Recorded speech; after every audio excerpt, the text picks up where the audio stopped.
Chapter 43. It was a giant serpent with a body of over 100 feet long. It looked very similar to the king cobra that Wuxia was familiar with, but its body was entirely silver white, and its scales were nearly transparent like crystals. It was such a huge serpent, but it did not give people the feeling of fear and unwillingness to approach it. Instead, it was elegant and graceful, and every move it made was filled with an indescribable charm. The huge serpent swam to the side of the lake, quietly lowered its head, and devoured all the wild buffaloes that were killed. After devouring 100 strong buffaloes, the serpent slowly straightened its body, aimed its huge mouth straight at the moon, and breathed out a milky white breath. The breath shot out like a pillar thousands of feet high. At the top of the pillar was a white bead the size of a human head, floating up and down, constantly absorbing the greenish-white moonlight. The greenish-white light that could be seen with naked eyes surged into the white bead wave after wave. From the head of the serpent, circles after circles of mesmerizing light emerged from its body. An enormous aura spread in all directions, and suddenly, a 3-feet-high wave appeared on the surface of the lake. Tens of thousands of barbarians raised their huge weapons and heavy shields at the same time. They lifted their right legs up high, then stomped heavily on the ground, and let out a deep, muffled roar. Ha ha ha. The sound of the barbarians' stomping feet and yelling merged into a huge sound wave, shaking the lake water and the surrounding jungle. Countless birds and beasts were scared and ran away in all directions. A few old barbarian leaders raised their jade and bone blades, dancing and singing joyfully. The barbarians cooperated with the dance of their leaders, and the roar became louder and louder. Gradually, these barbarians began to use their innate energy in their roar, making their voices as frightening as thunder. Tens of thousands of thunderous roars mixed together, shaking Wuxia, who was hiding in the jungle about a mile away, and felt his chest tighten. Set up the formation. Yanbugui glanced at Lu Qingfeng, and at the same time, handed over 3 fist-sized earth elemental energy stones to Lu Qingfeng. Lu Qingfeng's eyes lit up. He grabbed the spirit stones that Yanbugui handed over, and hurriedly took out 3 array pillars, embedding the 3 spirit stones into the array pillars. In the past, the Earth Attribute Spirit Stones he had used to activate the Grand White Gold Dagger Array were only the size of a thumb. These 3 fist-sized Spirit Stones contained at least 10 times more energy than the ones he had used before. The power of the array would definitely increase by a large margin. Crawling on the ground, Lu Qingfeng slid forward along the beach for a while. Then he set up a large formation on the beach beside the lake. In order to increase the power of the formation, Lu Qingfeng clenched his teeth and made up his mind. He took out some of the silver essence and gold essence he had extracted in Little Meng City, and placed them beside the pillars of the formation. With the assistance of these metal essences, the array pillars could absorb the Grand White Gold Essence Qi, and the power of the array would definitely rise to another level. Yanbugui took out a thick stack of red talismans from his bag, and handed it over to one of his subordinates. Tell the men in the wood to be ready. Everyone's crossbow bolts were wrapped in explosive talismans. Give them a powerful one. When Yanbugui took out the stack of talismans, a painful expression could be seen on his face. His eyelids were twitching.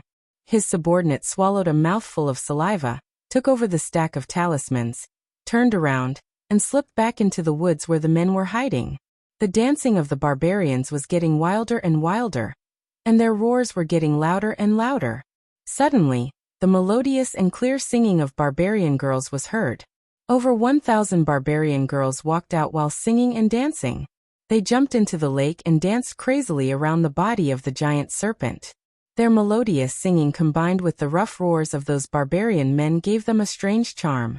These barbarian girls had their long hair hanging loosely over their shoulders, revealing most of their fair bodies. They were dancing crazily around the giant serpent. Their bodies were twisting and turning like a snake.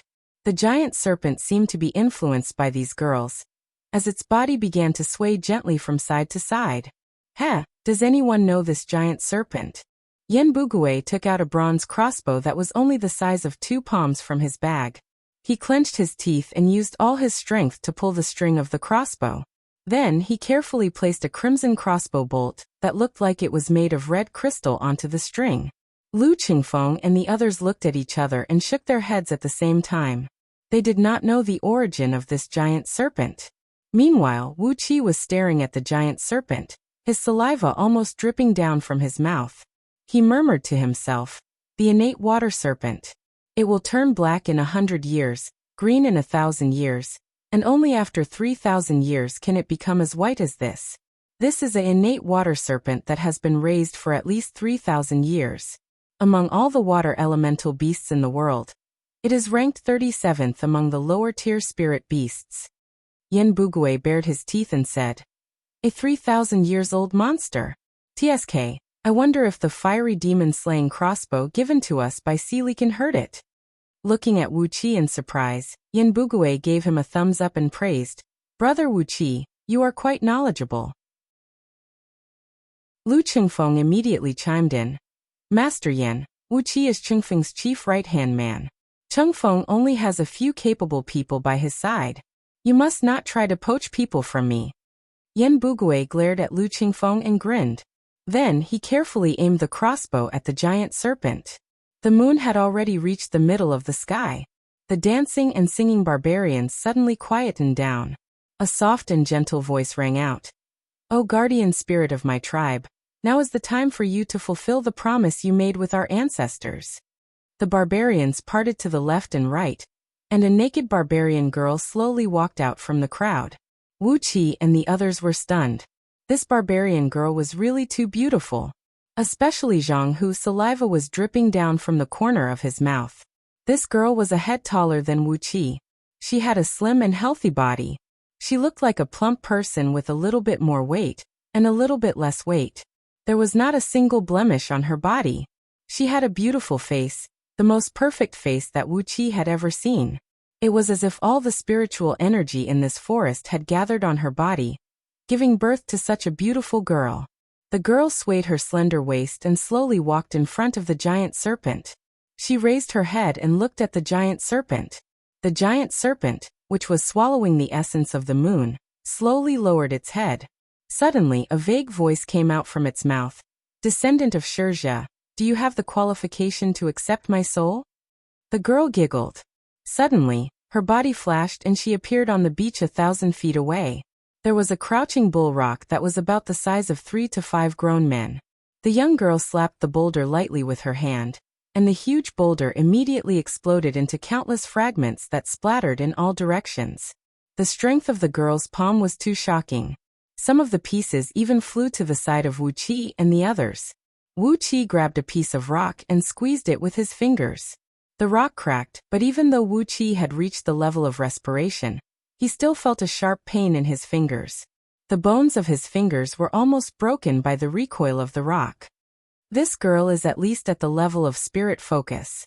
Wu Qi shook his head. He stared at the girl and said in a low voice, "She is different from Old Devil and Lord Flame, who practice evil skills and use external forces to increase their level.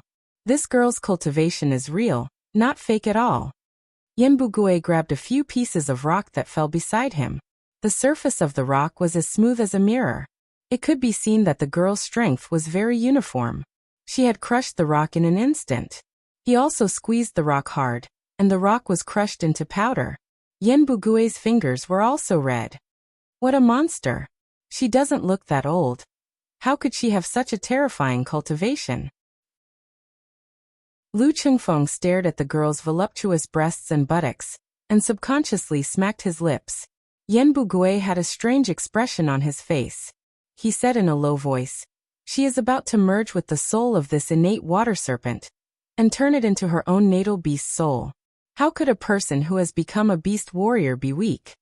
Yen Bugui pointed at his nose with his thumb, sneered and said, "The wind-breaking wolf I merged with is only ranked 197th among the lower-tier wood elemental demon beasts. The requirement to merge with it is to have a cultivation of the peak of the Hotian realm, let alone a spirit beast like this?"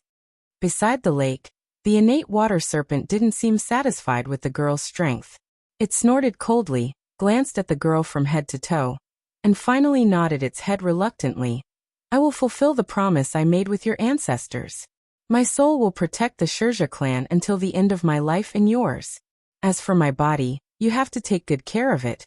And don't let anyone blaspheme it. Except for the girl. All the barbarians knelt down on the ground and answered with respect.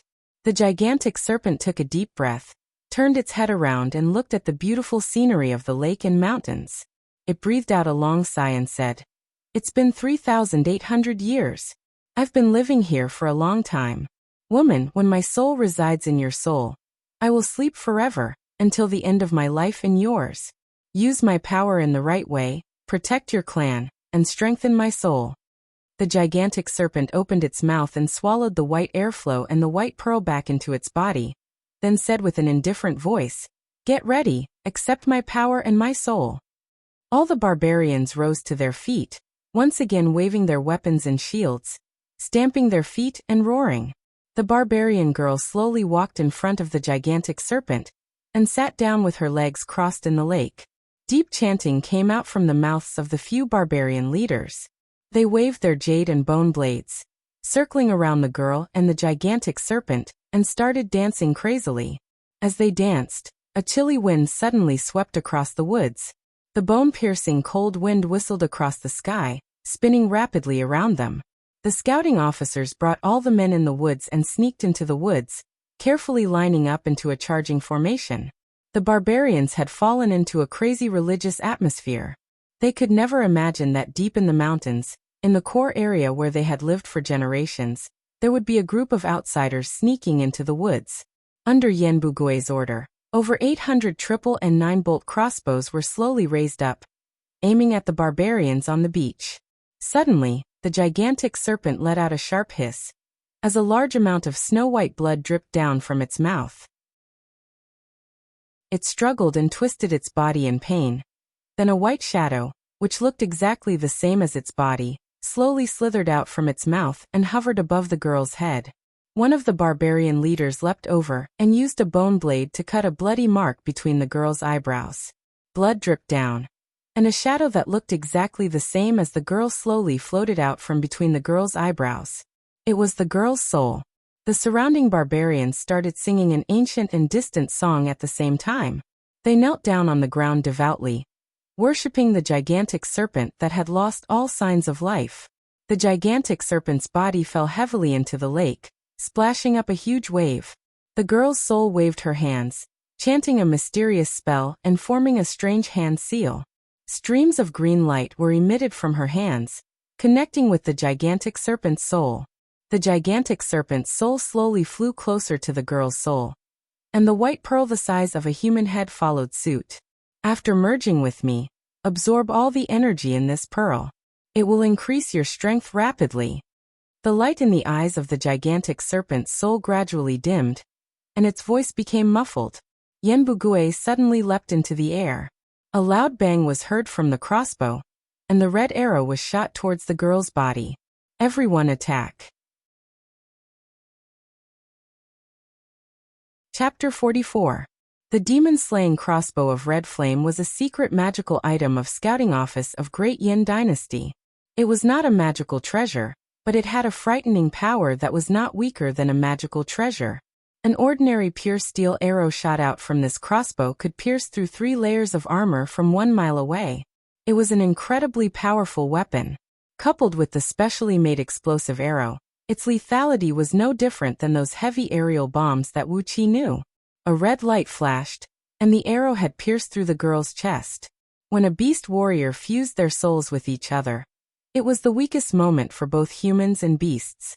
No matter how strong the spirit beast or warrior was, they were communicating with their souls at this moment. So if they suffered even a little bit of damage, their souls would be destroyed. Besides, when the soul left the body, no matter it was the spirit beast or the warrior, their corporeal body would not be able to move. Even a 3-year-old kid with a pair of scissors could easily kill a peak-stage Xiantian warrior. The arrow that could pierce through 3 layers of armor tore through the girl's chest, and tore out a hole the size of a wash basin. The explosive arrow fell to the ground. The explosive talisman carved on the arrowhead was shaken and exploded immediately, detonating the fire crystal that was used to make the arrow. A loud boom rang out, and the red light covered an area of several hundred feet. The girl's corporeal body and soul, as well as the serpent's soul, were shattered at the same time. The white pearl that was the size of a human head was blown away by the explosion, shooting up several thousand feet into the sky. A few barbarian leaders and several hundred barbarians nearby were caught in the flame and exploded into countless pieces. The shockwave of the explosion traveled nearly 1,000 feet away, and nearly 1,000 barbarians were thrown off balance by the shockwave, colliding with the barbarians around them. The barbarians were thrown into a great mess. Before the barbarians could recover from their shock, an even greater blow came. Accompanied by the dull sound of bowstrings, more than 800 triple and 9-bolt crossbows shot out bolts, whistling through the air. A small half of the bolts even had the explosive talismans that Yenbugue had brought with him. Instantly, the beach was filled with flashes of flame, and the loud noises caused by the explosion of the explosive talisman could be heard everywhere. The power of the explosive talisman was not as strong as the explosive arrow made with fire crystal, but it was not weak either. Every time an explosive talisman exploded, dozens of barbarians would be engulfed in flames. Almost half of the barbarians were killed on the spot, while the other half were injured to varying degrees. The crossbow bolts fell down like raindrops. More than 3,000 barbarians were killed by the explosive talismans, and another 3,000 were wounded. More than half of the remaining 4,000 barbarians were wounded by the crossbow bolts. All the arrows were dipped in poison. As long as the barbarians were injured, their bodies would turn black and they would die on the spot. Kill! Yenbugue let out a long roar, and a ball of green light gushed out from his back. The shadow of the wind-breaking green wolf emerged, and his strength and speed increased by a few times. He turned into a green shadow and dashed towards the barbarian with a sword light. As soon as Chi-Chi let out a roar, a green light burst out from the backs of the several dozen strong men from scouting office, and within the green light, all of them were shadows of green wind-breaking wolves. They followed closely behind Yenbugue and dashed towards the barbarians. The green light flickered, and the howls of the wolves soared into the sky. It really sounded like a pack of hungry wolves that had gone mad and were hunting for their prey. Lu Qingfeng trembled when he saw this. He looked up into the sky and let out a long sigh with envy and jealousy. Oh my heavens, all the subordinates of scouting office are beast warriors. I can't believe the legend is true. How much wealth does it take to raise so many demon beasts? Following closely behind Yenbugue and his men, Wuxia let out a loud laugh and said, "How much wealth does it take? Young master, you don't have that much money right now." Amidst the strange laughter, Wuxia pulled out his sword, and with a bright gleam in his eyes, he dashed towards the white pearl that was slowly falling down from the sky. He had his eyes on this treasure since a long time ago. This pearl was the combination of the natural essence and water elemental energy that the innate water serpent had absorbed in her 3,800 years of life. Don't anyone try to snatch it from me, or else I'll kill you all. Wu Qi's eyes turned green, and a murderous aura that could be seen with naked eyes burst out from his body. Clang! Lu Qingfeng pulled out his long, flexible sword and dashed out with a loud laugh. He could tell what Wu Qi's target was. Without hesitation, he pulled out his sword and stood behind Wu Qi. Zhang Hu and Hu Wei, on the other hand, were holding their crossbows tightly, standing guard behind Lu Qingfeng. Their eyes were vigilantly looking at the warriors who came with them. Wild beastly roars came from the midst of the barbarians who had suffered heavy casualties. Different colored lights flashed, as over 30 barbarian warriors, who also had the shadows of wild beasts flashing behind their backs, dashed out while cursing loudly, engaging in a fierce battle with Yenbugue and his men of scouting office. The sound of weapons clashing against each other was so loud that it hurt everyone's eardrums. Both sides had used all their strength and used their strongest attacks. With just a single collision, 15 barbarians and 9 scouting officers were sent flying away by their enemies, with blood spurting out from their bodies. Yenbugue roared out crazily, "All of you, follow me and charge. Those who make contributions will be rewarded handsomely, and those who hesitate will have their entire families executed." Lu Suifeng and Lu Ziyuan also screamed out, "Charge, charge, charge, charge." The situation had gone crazy for a moment. When they heard Yenbugue mentioning the reward, All the warriors used all their strength and charged forward together with the men of scouting office. While running, these warriors quickly loaded their crossbows. When they reached the front of the barbarians, they even shot out 2 waves of arrows, killing another few hundred barbarian warriors. Among them, there were even 7 barbarian beast warriors. When these barbarians were carrying out the sacrificial ceremony, their formation was too tight. Therefore, when they were hit by the arrows, they were immediately killed. However, there were still about 2,000 to 3,000 barbarians who could still fight.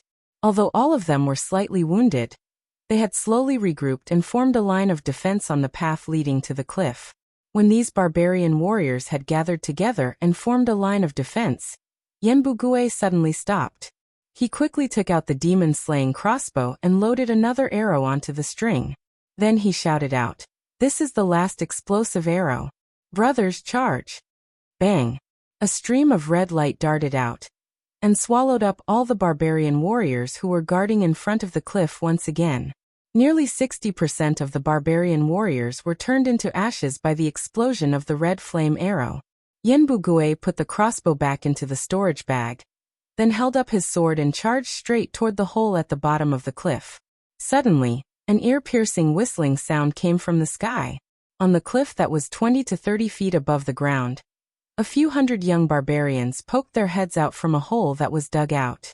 These young barbarians were still underage, but they already had enough strength to pull open a strong bough made from tree vines and shoot out the poisonous prickles that Wuxia had used before. Yenbugue and the other scouting officers were surrounded by a green light. Suddenly, a strong gust of wind burst out from under their feet, and with an incredible speed, they dashed into the hole at the bottom of the cliff. The dozens of warriors who were madly rushing from behind were caught off guard, and were hit by the prickles shot out by the barbarian youths.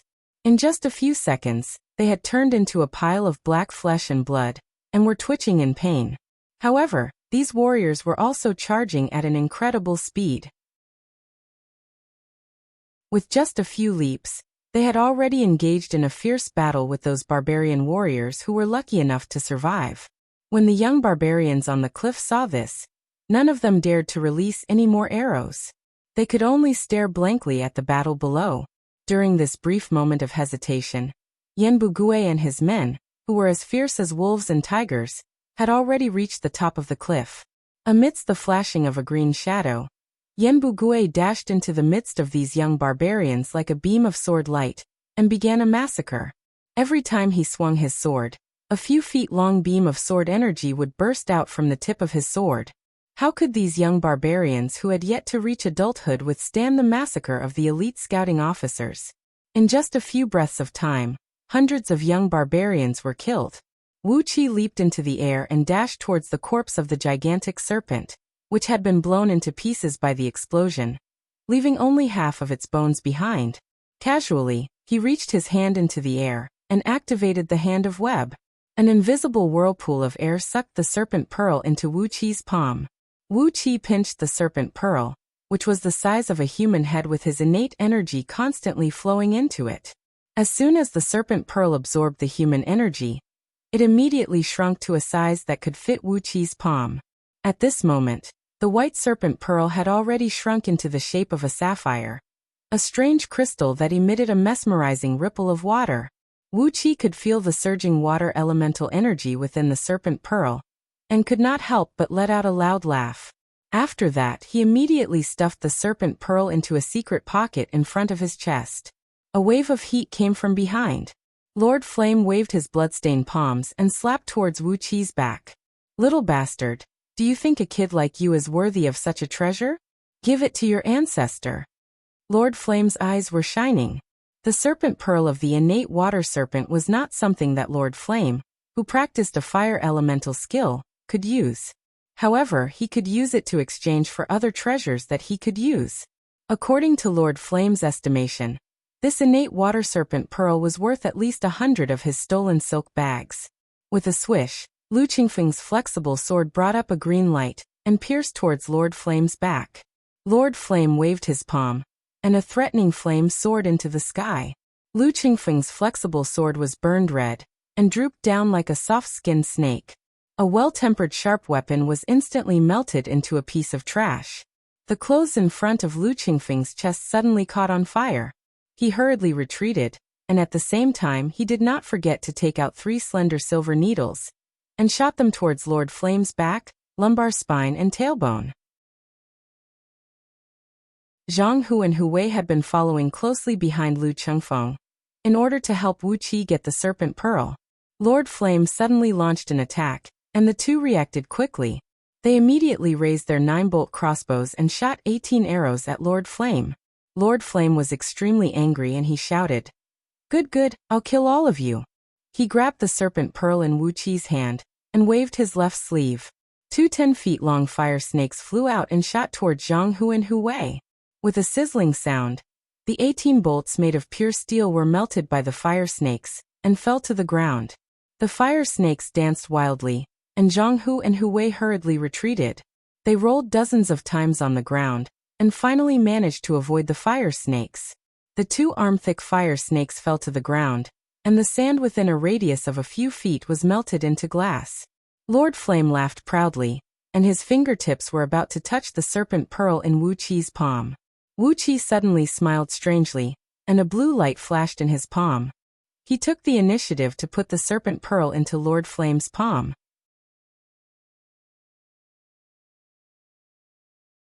Chapter 45. While laughing wildly, Lord Flame grabbed the serpent pearl in his palm.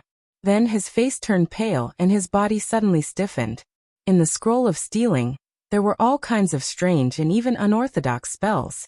Among them, there was a spell that used internal energy to stimulate the inner pearl of spirit beasts and unleash the power within it. The originally stable serpent pearl was injected by Wu Qi with a thread of innate water energy. Immediately, like a spark falling into a barrel of gunpowder, the huge amount of energy in the serpent pearl began to surge violently. The huge amount of water elemental energy brought with it a bone-piercing cold air, like the water of the Yellow River bursting through a broken dam, rushing into Lord Flame's body with a vague sound of waves. Suddenly, Lord Flame's palm became snow-white. Small pieces of ice crystals began to spread from his palm to his body.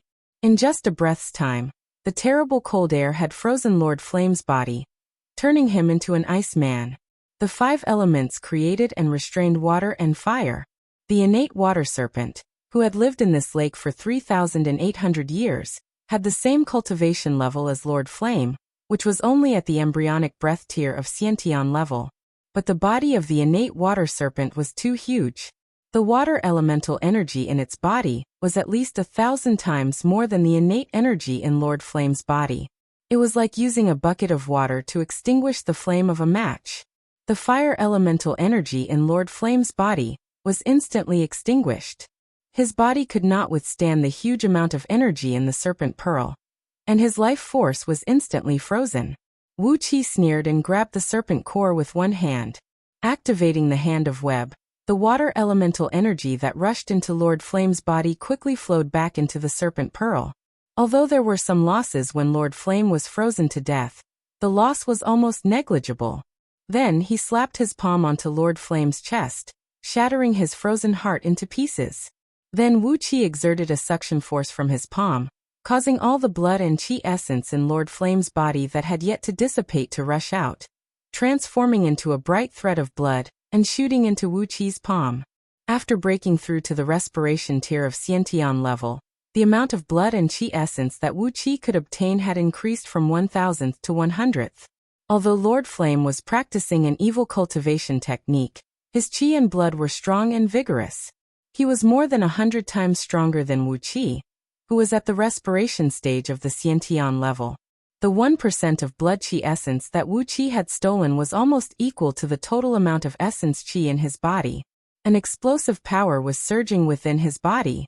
Wu Qi put the serpent pearl into a secret pocket on his chest and carefully hid it. Then he kicked the dead Lord Flame and sent him flying hundreds of feet away. He quickly glanced at the dumbfounded Lu Qingfeng and the others and hurriedly gestured for them to leave. A few warriors, who were also coveting the serpent pearl, had just rushed in front of Wu Qi when they saw Lord Flame, who was at the embryonic breath stage of the Xiantian realm, being killed by Wu Qi with some unknown method. They were so scared that they turned around and ran away. Only a Xiantian master could kill a Xiantian master. How could these warriors who hadn't even reached the peak of the Hotian realm dare to fight with Wuqi? Kill them. Silence them. Wuqi grabbed a heavy sword that was used by barbarians from the ground and swung it out.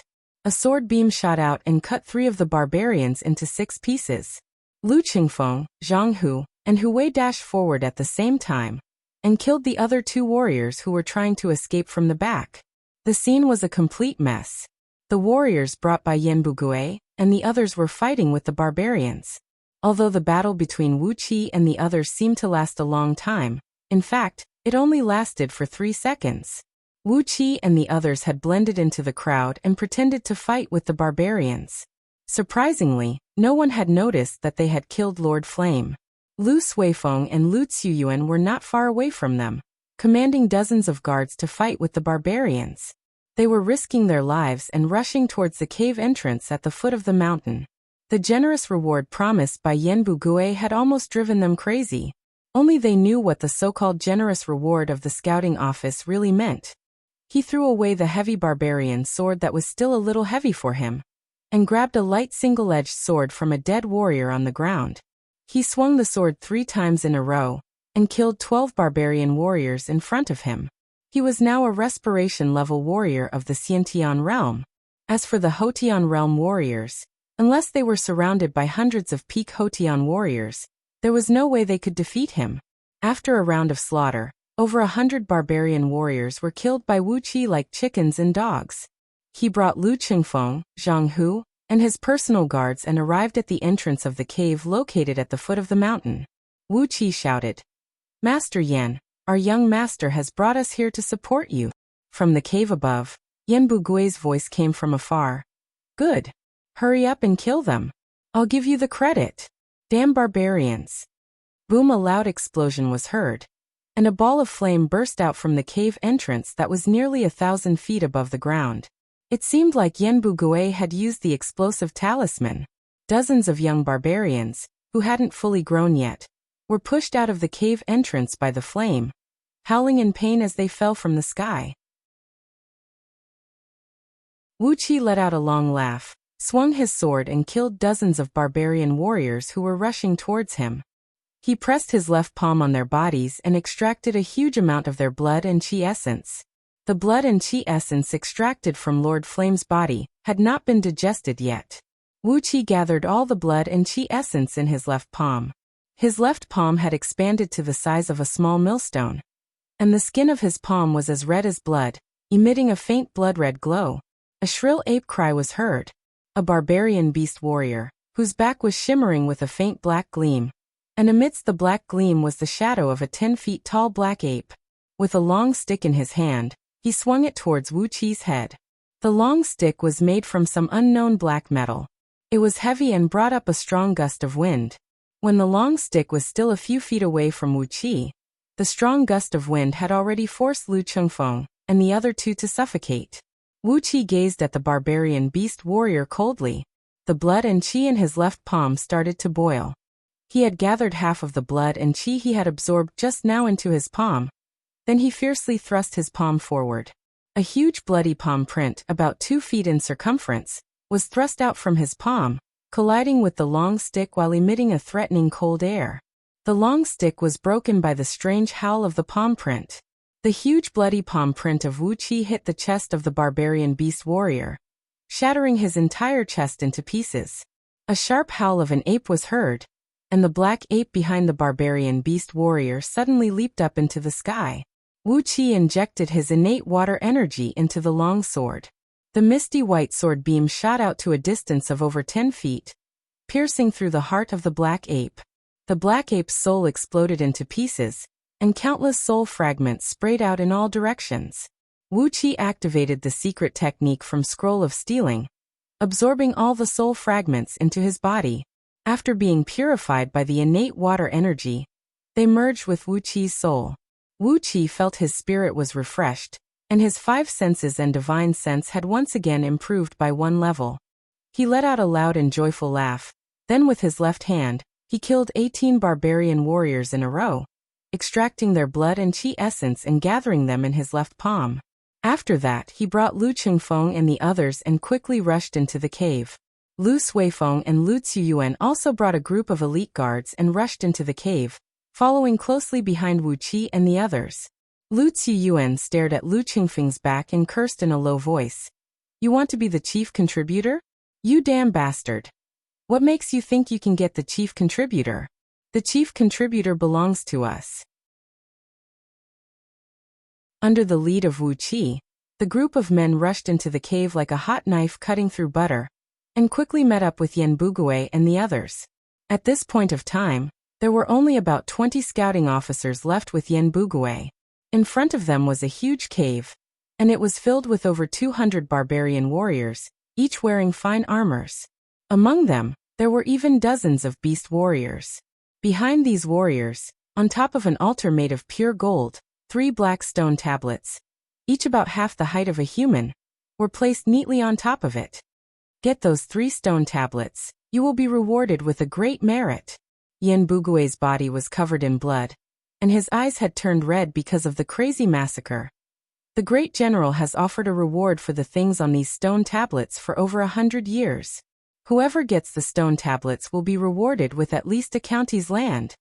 A county's land?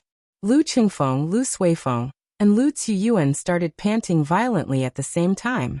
Being rewarded with a county's land meant that from now on, that county's land would be the family's hereditary fief. It was a completely different concept from those prefectural governors. Furthermore, a county's land in the Great Yin dynasty was very different from a county in a vassal kingdom. Generally speaking, the land area of a county in the Great Yin dynasty was a few times larger than a county in a vassal kingdom. No matter it was the population or the tax revenue, it was much stronger than a vassal kingdom.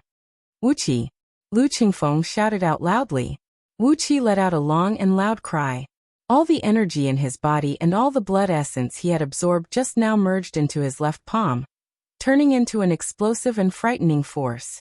The force was so powerful that even Wu Qi's meridians, which had been strengthened 9 times, couldn't withstand it. A few meridians and acupoints on his palm began to crack, and the severe pain made the corners of Wu Qi's eyes burst open and blood dripped down. "Go!" Wu Qi let out a loud cry, and a blood beam shot out from his left palm. The blood beam was as thick as a millstone, and it was hundreds of feet long. The pungent smell of blood assaulted everyone's nostrils, and the bone-piercing cold air contained within it lowered the temperature of the cave by dozens of degrees. Those who didn't have a strong enough cultivation were shivering from the cold. The blood beam rushed into the dense formation of barbarian warriors and exploded with a loud bang. Countless finger-sized blood beams shot in all directions, and at least 100 barbarian warriors were torn into pieces by the explosion. The rest of the barbarians were wounded as well, and their bodies were riddled with many holes of different sizes. With the palm strike, the innate water energy in Wu Qi's body was completely depleted. His body went limp, and he nearly fell to the ground. He took a deep breath, and the serpent pearl in the secret pocket on his chest released a rolling cold current that flowed all over his body. His real water gang, which had just been exhausted, instantly calmed down, and it was 30% purer and 30% stronger than before. Lu Suifeng shouted out loud as well, "Lord Flame, Lord Flame!" No one responded. Lord Flame was already dead, so how could he respond to Lu Suifeng's call? Yan Bugui let out a long laugh, and together with his subordinates who were covered in wounds, they leaped forward and started a fierce fight with those barbarian beast warriors. Lu Suifeng and Lu Ziyuan hurriedly ordered their guards to shoot the arrows. Together with Yan Bugui and his men, the arrows flew out and killed all the barbarians. Wu Qi dashed out like a gust of wind, grabbed 3 stone tablets that were half a man tall, 2 inches thick and 1 foot wide, and carried them on his shoulder. He had no idea what material these 3 stone tablets were made from. They were hard, flexible, and very light. The total weight of these 3 stone tablets was only about 30 kilograms. With a kick, he kicked away 2 of Lu Suifeng's guards who were trying to snatch the stone tablets. After that, Wu Qi shouted out, "Master Yan, let's retreat." Yan Bugui let out a long laugh, and then he shouted back, "We've got it. Bring those brothers who died in the battle and retreat." The men of scouting office surrounded Wuxia, picking up the dead bodies of their comrades, and quickly retreated from the cave. In the forest far away, they could vaguely hear the sound of drums and horns.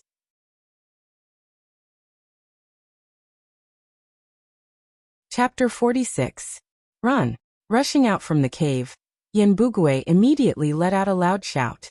All the warriors who were fighting with those crazy barbarians outside the cliff started to gather together.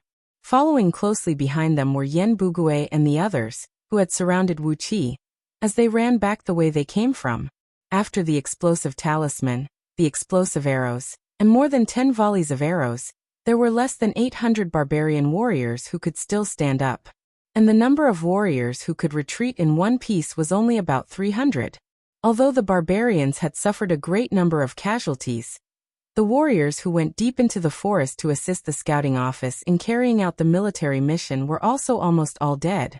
With the help of a few guards, Lu Suifeng staggered and ran forward. While running, he kept staring at the 3 black stone tablets on Wuqi's shoulder. His eyes were about to burst into flames. Lu Ziyuan was holding a short dagger in his palm. There were a few times when he couldn't control himself and wanted to throw the dagger at Wuqi's back. But when he looked at Yenbugwe and the others, and then looked at Lu Chengfeng who was always guarding beside Wuqi, he suddenly lost the courage to do it. Damn it, he has taken all the credit. Lu Ziyuan complained to Lu Suifeng in a low voice. Lu Suifeng's face darkened. He clenched his fists tightly, wishing that a bolt of lightning would come down from the sky and strike Wuqi to death. He turned around angrily, but to his horror, he found the dead body of Lord Flame lying on the ground not far from him. His body was covered with a thin layer of ice, and he died in a miserable way. Lu Suifeng's body suddenly trembled, and he almost fell to the ground. Old Devil was severely injured, and his spine was broken. Without any miracle, he would be a cripple for the rest of his life. Lord Flame had died here for no reason. How was he going to explain this to his father, Lord Puyang, when he returned? With his father's status and power, there were only 3 or 4 Xiantian-level cultivators in his family. It took him a lot of effort to invite 2 embryonic breath-level Xiantian cultivators to help him. It's over. Lu Suifeng's face was pale, and he had no strength left in his body. He had to rely on a few guards to drag him away. Wuqi could sense the evil intentions from Lu Suifeng and Lu Ziyuan. While carrying the 3 black stone tablets and running forward, he turned his head around and grinned at them. Lu Suifeng stared blankly at the dead body of Lord Flame. He didn't respond to Wuqi's smile. As for Lu Ziyuan, he was panicking and hid the dagger in his right hand behind his back. Wuqi's eyes turned cold. He pursed his lips, and the lines of his lips turned into the shape of a dangerous blade. A group of people ran wildly in front, while hundreds of barbarian warriors roared and charged towards them from behind. A few severely wounded barbarian beast warriors crawled up from the pile of corpses. Their bodies were burning with a strange fire-like aura, urging the last bit of their energy to chase after Wuqi. The drumming in the distant mountain forest was getting closer and closer, and they could vaguely hear the sounds of birds and beasts running in the distance. Run, run. Wuqi and the group quickly ran past the beach where Lu Chengfeng had deployed the grand white gold dagger formation. Hundreds of barbarian warriors had already caught up with them. Suddenly, the sky above them turned dark. A large group of giant vultures with blood-red feathers let out sharp screeches as they flew from the distant mountain forest and arrived above their heads. Each of these vultures had a wingspan of about 70 to 80 feet. On the backs of these vultures, there were 3 to 5 short bird barbarians, all of them pulling their bows and preparing to launch an attack. Activate the formation. Yenbugwe roared out. If we can escape from this wave of bird barbarians, we will have a 60% chance of getting out of here alive. Lu Chengfeng let out a long cry. He bit the tip of his tongue and spat out a mouthful of blood. The blood accurately hit one of the pillars buried in the beach, activating the formation with his own blood essence. The 3 pillars immediately shone with a blinding white light, and a thick mist of grand white gold essence energy sprayed out from the ground. This time, the grand white gold essence energy gathered by the formation was extremely dense. It was at least 100 times denser than the one he had deployed in the general's office. Using both of his hands, Lu Qingfeng quickly activated the formation with all his strength. Furthermore, he had used the most powerful method, which was to destroy the base of the formation, to activate all the energy in the 3 pillars in an instant. A blinding light burst out from the 3 pillars, and suddenly they exploded. The 3-foot-thick grand white gold essence energy on the ground let out a loud and ear-piercing sound of metal clashing. Then thousands of palm-sized crescent-shaped machetes appeared out of thin air. Lu Qingfeng spat out another mouthful of blood essence, then waved both of his hands in the air. Thousands of machetes let out a sharp screeching sound at the same time, tearing the air apart and shooting towards the sky like a meteor shower. The sound of flesh breaking could be heard constantly. More than 500 giant vultures had just arrived above their heads when they were hit by the grand white gold daggers. The grand white gold essence energy was the most ferocious energy in the world. It was extremely sharp and unstoppable. About 300 vultures had their bodies penetrated by the machetes. The machetes tore the vultures' huge bodies into pieces and pierced through the bodies of the bird barbarians behind them. Bird cries and human howls filled the air. Blood rained down from the sky. With a pair of bloodshot eyes, Lu Qingfeng pointed his finger at the countless crescent-shaped machetes in the air and shouted, "Break!" A loud metallic screech resounded through the air. Thousands of machetes exploded at the same time, turning into hundreds of thousands of bean-sized, cold light beams, shooting all over the sky. The rest of the vultures and bird barbarians were riddled with holes by the cold light beams. They screeched and fell down from the sky. Obviously, all the vultures and bird barbarians had lost their lives. Countless cold beams shot down from the sky like a sudden hailstorm, along with a sharp whistling sound, covering the few barbarian beast warriors and about 800 barbarians who were chasing after them. The entire beach was covered by the cold light beams. Those barbarians had no place to hide, and neither did Lu Qingfeng and the others. Their crude leather and iron armors could not withstand the attack of the cold light beams. In just a blink of an eye, these barbarians were smashed into meat paste. Shrill cries came from the cliff behind them. Not long after that, from the cave that Wuxia and the others came out from, countless barbarians, old, weak, women and children, carrying all kinds of crude weapons, rushed out from the cave and chased after Wuxia and the others. Those barbarian children who had just learned how to run, and those old barbarians who could no longer move, clenched their teeth tightly and rushed out from the cave, chasing after Wuxia and the others. However, they could only pretend to be chasing after them. Wuxia and the others were running away at an incredible speed. How could these old and weak barbarians catch up with them? However, those old and weak barbarians with bloodshot eyes were emanating a vicious aura, which made Wuxia and the others, who were standing a few miles away, feel as if there were needles poking into their backs, making them feel extremely uncomfortable. Lu Qingfeng let out a loud laugh and was about to continue his escape when both of his legs went soft, and he almost fell to the ground. Suddenly, his legs went soft and he almost fell to the ground. After spitting out a few mouthfuls of blood essence, and using all his strength to drive the grand white gold dagger formation to self-destruct, unleashing the power of the formation that could last for a few months, Lu Qingfeng had long exhausted all of his internal energy, and the loss of his blood essence was even worse. Right now, his vision was blurred, and there was not a single trace of internal energy left in his body. How could he still have the strength to run? Wuxia grabbed Lu Qingfeng and placed him on his shoulder, then pressed his left hand on Lu Qingfeng's back, slowly injecting the blood and qi essence that he had absorbed just now into Lu Qingfeng's body, but never had the chance and time to absorb. Lu Qingfeng felt that his body was boiling hot, as a huge amount of blood essence was constantly being injected into his body. His eyes suddenly became as bright as stars, and his body was filled with an endless power. Wonderful! Lu Qingfeng couldn't stop praising. Wuqi, what kind of technique is this? It's really wonderful. Wuqi twisted his lips and shouted with a low voice, "Shut up! I'm using my own energy essence to replenish your energy. Of course it's wonderful." Immediately Lu Qingfeng shut his mouth. Cooperating with the blood essence that Wuqi had injected into his body, He slowly adjusted his breathing and circulated his energy, quickly replenishing his energy.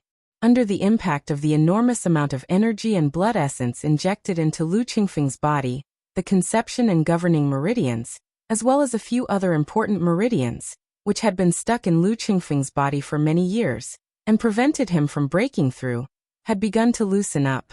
Lu Qingfeng's heart was filled with wild joy. Vaguely, he could feel that the natural energies around him were slowly merging into his body.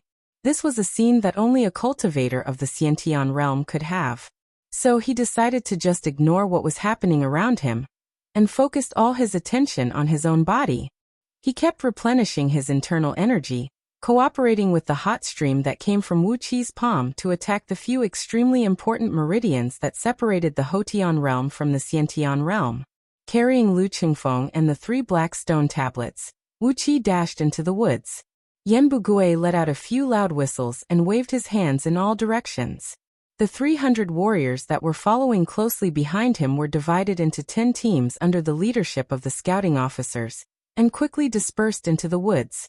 Yan Bugui led his 7 subordinates, as well as Wu Qi, Lu Qingfeng, Lu Suifeng, and a group of old men who had come here before, and quickly sprinted forward along the same path that they came from. With regards to Yan Bugui's decision to disperse the group, no one had any objections. Even if they used their knees to think, they would understand that by splitting up into a few teams, the chances of everyone escaping would be much higher. Otherwise, if everyone were to stick together, they would be too big of a target, and 300 people in the woods would never be able to escape from the barbarians. Behind them, the dense beating of iron drums could be heard, and the sharp sound of horns could be heard, as if the entire forest was mobilized. While leading the group and sprinting forward, Yan Bugui said in a low voice, "Luckily we've wiped out all the villages along the way, or else, if we're stopped by those barbarians on the way back, we'll all die here." Another scouting officer smacked his lips and said with a bitter smile, "Judging from the commotion, I'm afraid the dozens of barbarian clans in the vicinity have all been mobilized. Sai, who asked us to take away these black stone tablets. Those barbarians have treated these treasures as a gift from the heavenly god." Yan Bugui sneered and said, "The treasures of the heaven and earth belong to the virtuous. Do these barbarians deserve to enjoy these treasures? Let's hurry up. As long as we can leave this forest alive and present these 3 black stone tablets to the great general, he will definitely reward us handsomely. We'll split the rewards according to our contributions." When Yan Bugui mentioned the reward of a county, the eyes of Lu Qingfeng, Lu Suifeng, and Lu Ziyuan lit up. A county of the great Yan dynasty. The ones who played the biggest role in snatching the black stone tablets were Lu Qingfeng and Lu Suifeng. Wu Qi, who was carrying the black stone tablets, was the right-hand man of Lu Qingfeng, while the elite guards brought by Lu Suifeng followed him into the cave, and wiped out the last barbarians. Those warriors recruited in Little Meng City were just there to play the supporting roles. For them, a generous reward was already a pretty good deal. The reward of a county, even if it was divided among Yan Bugui and the other scouting officers, it would still be a big piece of meat. Lu Suifeng suddenly let out a loud cry. He leaped up and grabbed the 3 black stone tablets on Wu Qi's back. "Wu Qi, the credit belongs to everyone, don't you dare take it all for yourself."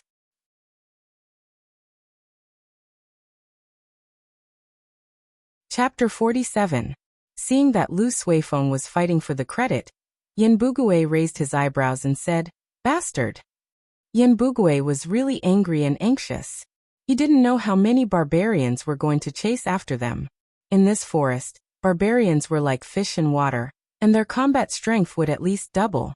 As for the great Yan Kingdom's people outside the forest, once they entered the forest, they would be lucky if they could even use half of their strength. Everyone had to work together to escape from this forest. Only then would they have the chance to get the reward. Lu Suifeng suddenly started an internal conflict. Wasn't he just seeking death? Wu Qi's reaction was very fast. As soon as Lu Suifeng's claw reached out, Wu Qi leaped up into the air and kicked out. Then Wu Qi forcefully kicked Lu Suifeng in the chest. Lu Suifeng let out a shrill cry, and a mouthful of blood sprayed out from his mouth. He was sent flying 70 to 80 feet away by the kick, and his head smashed into a huge tree, nearly killing him. Lu Ziyuan screamed, "Wuqi, how dare you hurt the Marquis?" Wuqi fiercely stared at Lu Ziyuan and Yan. Without saying a word, he grabbed Lu Qingfeng and ran forward. A few of Lu Suifeng's guards quickly rushed forward to help Lu Suifeng, who was knocked unconscious. The remaining 30 guards of Lu Suifeng raised their 9-bolts crossbows angrily, and were about to pull the trigger. However, Wu Qi's body was very agile. When those guards raised their crossbows, he had already brought Lu Qingfeng behind a big tree. Zhang Hu and Hu Wei followed closely behind Wu Qi and jumped behind the tree. They each had a 9-bolts crossbow in their hands, and they were aiming at Lu Suifeng's guards. In the battle just now, many of Lu Suifeng's guards had died. Zhang Hu and Hu Wei each picked up a 9-bolts crossbow, and it was the perfect time to put them to use. Seeing that a fight was about to break out, a ball of green light shot out from Yan Bugui's back. The wind-breaking wolf let out a furious howl. Yan Bugui shouted sternly, "If anyone dares to make a move, I will immediately strip them of all their titles. I, Yan Bugui, am a man of my word." Wu Qi casually slapped out, pressing down Zhang Hu and Hu Wei's hands. He laughed loudly and said, "Lord Yan, I Wu Qi, am the most law-abiding." He had never done those messy things. Heaven is my witness. These 3 black stone tablets were snatched from the barbarian's altar by me. Next to Yan Bugui, 7 scouting officers began to glow with a green light, and the shadows of green wind-breaking wolves emerged from their backs. They lined up in a straight line and stood in front of Lu Suifeng's personal guards. Yan Bugui shouted sternly, "Wu Qi is right, he snatched this stone tablet from the barbarians. Lu Suifeng, if you dare to run amok again, this Yan will kill you right now." Once Yan Bugui made his move, Lu Suifeng immediately lost his courage. Hurriedly, he ordered his personal guards to put down their weapons, and obediently followed Yan Bugui, and continued running forward. A few men from scouting office stood beside Wu Qi, guarding him tightly, fearing that Lu Suifeng might do something stupid again. All of a sudden, Wu Qi felt a strong yet strong force coming from under his palm. There was a faint airflow circling around Lu Qingfeng's body, and one could see the pale white metal elemental energy, and the yellow earth elemental energy slowly being injected into Lu Qingfeng's body.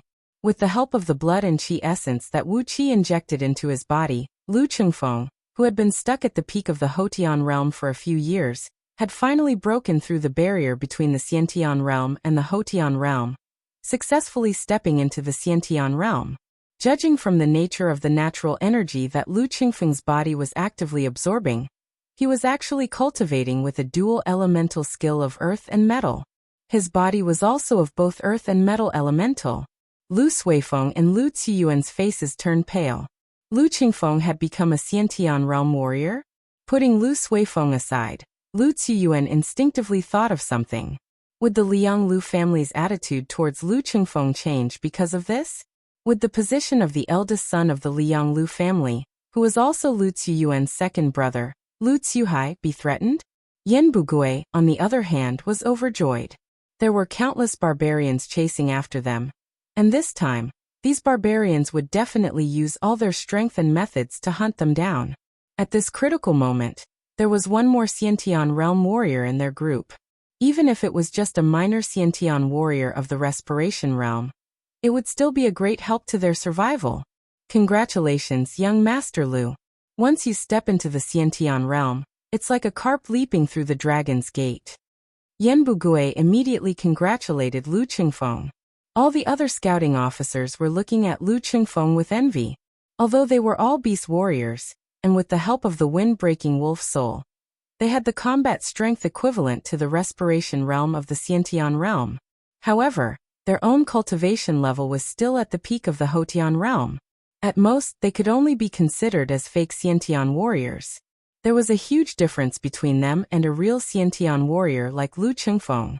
Lu Qingfeng let out a loud laugh. Then he cupped his fist and bowed deeply to Wu Qi. "Brother Wu Qi, from now on, you and I will be brothers." Wu Qi forcefully pulled Lu Qingfeng, carried the 3 black stone tablets and started running. While he was running, he shouted, "Don't be so jealous. If we are brothers, then so be it. Let's run for our lives." I can hear something wrong. When Lu Chengfeng heard what Wu Qi said, his expression immediately changed. He grabbed Zhang Hu and Hu Wei, carried both of them and started running for his life. Once he stepped into the Xiantian realm, all the meridians in his body were unobstructed. The internal energy in his body was endless, and the natural energy from the outside world was constantly flowing into his body to replenish his energy consumption. Therefore, even though he was carrying 2 people and running in the woods, he didn't feel tired at all. With a light breath, a stream of internal energy would flow out of his body like a great river. With a casual step, he could cover a distance of a few dozen feet. It was as if he was walking on the wind, and it was an indescribable feeling of ease. Feeling the indescribable freedom and agility of the Xiantian realm, Lu Chengfeng let out a loud laugh and said, Wu Qi, from now on I, Lu Chengfeng, will share all my wealth with you. Yan Bugui glared at Lu Suifeng and Lu Ziyuan fiercely, giving them a warning look. After that, he brought them and continued running forward. Behind them, the faint roars of beasts could be heard. After about the time it took for an incense stick to burn, 3 barbarian warriors, who were riding on strange beasts that could grab onto tree trunks and fly in the air, roared furiously and caught up to them. The appearance of these 3 strange beasts was similar to the velociraptors that Wu Qi knew. However, their bodies were covered in pitch-black scales, and there were 3 to 5 sharp horns on their heads. Each of their thick and muscular hind feet had 3 toes, and the toenails were 2 feet long, shining brightly and sharp like blades. The strange beasts leaped in the air, using their hind legs to grab onto the tree trunks that were a few feet above the ground, and using the force, they flew far away. Wherever they went, the 3 strange beasts would leave countless holes on the huge trees that required a few people to wrap their arms around them.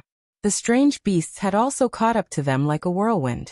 Wu Qi and Lu Chengfeng brought Zhang Hu and Hu Wei and walked at the front of the group. At the back of the group were Lu Suifeng and a few other guards with the weakest cultivation level. The 3 strange beasts suddenly swooped down from the sky, opened their mouths and sprayed out 3 pitch-black water columns. The water columns, which carried a pungent smell, sprayed onto the faces of 7 to 8 guards. No one knew what this black water was, but its corrosive power was even stronger than aqua regia. A few guards of Lu Suifeng let out a few miserable screams, and their skin and flesh melted into poisonous water almost in a blink of an eye. Their bones and internal organs were disintegrated and piled up in the poisonous water. The strange beasts showed their power, and the 3 barbarians, who were surrounded by dark mist, let out long and loud hisses at the same time. Their hisses sounded like the hisses of poisonous pythons, and were unspeakably unpleasant to the ears. Along with the hisses of the 3 barbarians, countless strange poisonous insects fell down from the trees above Wu Qi and the others. Poisonous snakes, caterpillars, scorpions, stick-like insects, strange-shaped poisonous insects that spat out poisonous substances, longhorn beetles that sprayed poisonous water, centipedes with thorns all over their bodies, poisonous moths the size of water tanks, and so on. There were at least 2,000 to 3,000 kinds of strange poisonous insects falling down from the sky. Among them, there were 2 poisonous pythons that were as thick as water buckets and over 40 feet long. They stuck out their long tongues and dropped down from the trees. Lu Ziyuan, who was fleeing in panic, let out a miserable scream. One of the poisonous pythons landed right behind him, and its long tail coiled around Lu Ziyuan's body. The poisonous python tightened its grip, and all the bones in Lu Ziyuan's body started making cracking sounds. A few of his ribs were broken on the spot. Luckily, Yan Bugui came to the rescue in time. He waved the sword in his hand and unleashed a sword beam, cutting the poisonous python into 7 to 8 pieces. Before the poisonous python's head fell to the ground, its sharp fangs scratched Lu Ziyuan's left arm, leaving behind a small wound. Lu Ziyuan's left arm inflated like a balloon, and in the blink of an eye, it turned black and shiny. Yan Bugui shook his head helplessly. With a swing of his sword, he chopped off Lu Ziyuan's shoulder, grabbed him up and threw him to Lu Chengfeng. "Young Master Lu, keep an eye on your brother." With a flip of his hand, Lu Chengfeng grabbed Lu Ziyuan, whose left arm had been chopped off and was screaming in pain. Lu Chengfeng shook his head helplessly, reached out his hand and tapped on Lu Ziyuan's shoulder a few times, stopping the blood from gushing out. With a wave of his sleeve, Wuxia knocked away all the poisonous insects that were falling down from the sky. With a strange expression on his face, he turned to Lu Ziyuan, sneered and said, "Sixth young master Lu, you better behave yourself and show some respect to our young master. Or else, we'll feed you to those giant snakes." Lu Ziyuan's face turned pale with fear. He quickly grabbed Lu Qingfeng and screamed, "Elder brother, I'll listen to you from now on." Yan Bugui brought his 7 subordinates with him. The wind-breaking wolf's shadow emerged from behind his back, and together with 8 sword beams, they leaped towards the 3 barbarians. The 3 strange beasts took a few steps forward, opened their mouths and spat out another 3 streams of black water. Yan Bugui shook his wrist, and a few feet-long sword beam shot out from the tip of his sword, knocking the 3 streams of black water back to where they came from. The black water splashed onto the faces of the 3 strange beasts, and the 3 barbarians riding on their backs. The black water did not have any effect on the 3 strange beasts, and they continued leaping forward as if nothing had happened. However, the barbarians riding on their backs let out a miserable howl, as they too were corroded by the black water and turned into rotten meat. The strange beasts roared angrily, and their 2-feet-tall bodies dashed forward. The sharp horns on their heads collided with the sword beams launched by Yan Bugui and his men. Along with a loud boom, the heads of the 3 strange beasts were smashed into pieces by the sword beams, while Yan Bugui and his men were knocked back by the huge impact. The scene was thrown into chaos. A cold light flickered in Wuqia's eyes. He threw a glance at Lu Suifeng, who was hiding behind his guards and yelling for his guards to protect him. Suddenly he flicked his finger. A tiny bug, about the size of a green bean and covered with inch-long poisonous hair, fell from the sky. Wuxia controlled the bug with his finger, and it shot out with lightning speed, right into Lu Suifeng's ear. The poisonous hair of the bug suddenly stood up and pierced through Lu Suifeng's skull. The poison took effect, and Lu Suifeng fell to the ground without even making a sound. Lu Suifeng's guards let out a shrill cry, "Young master!" Wuxia narrowed his eyes and pursed his lips into a smile. Now there was no one left to fight for the credit.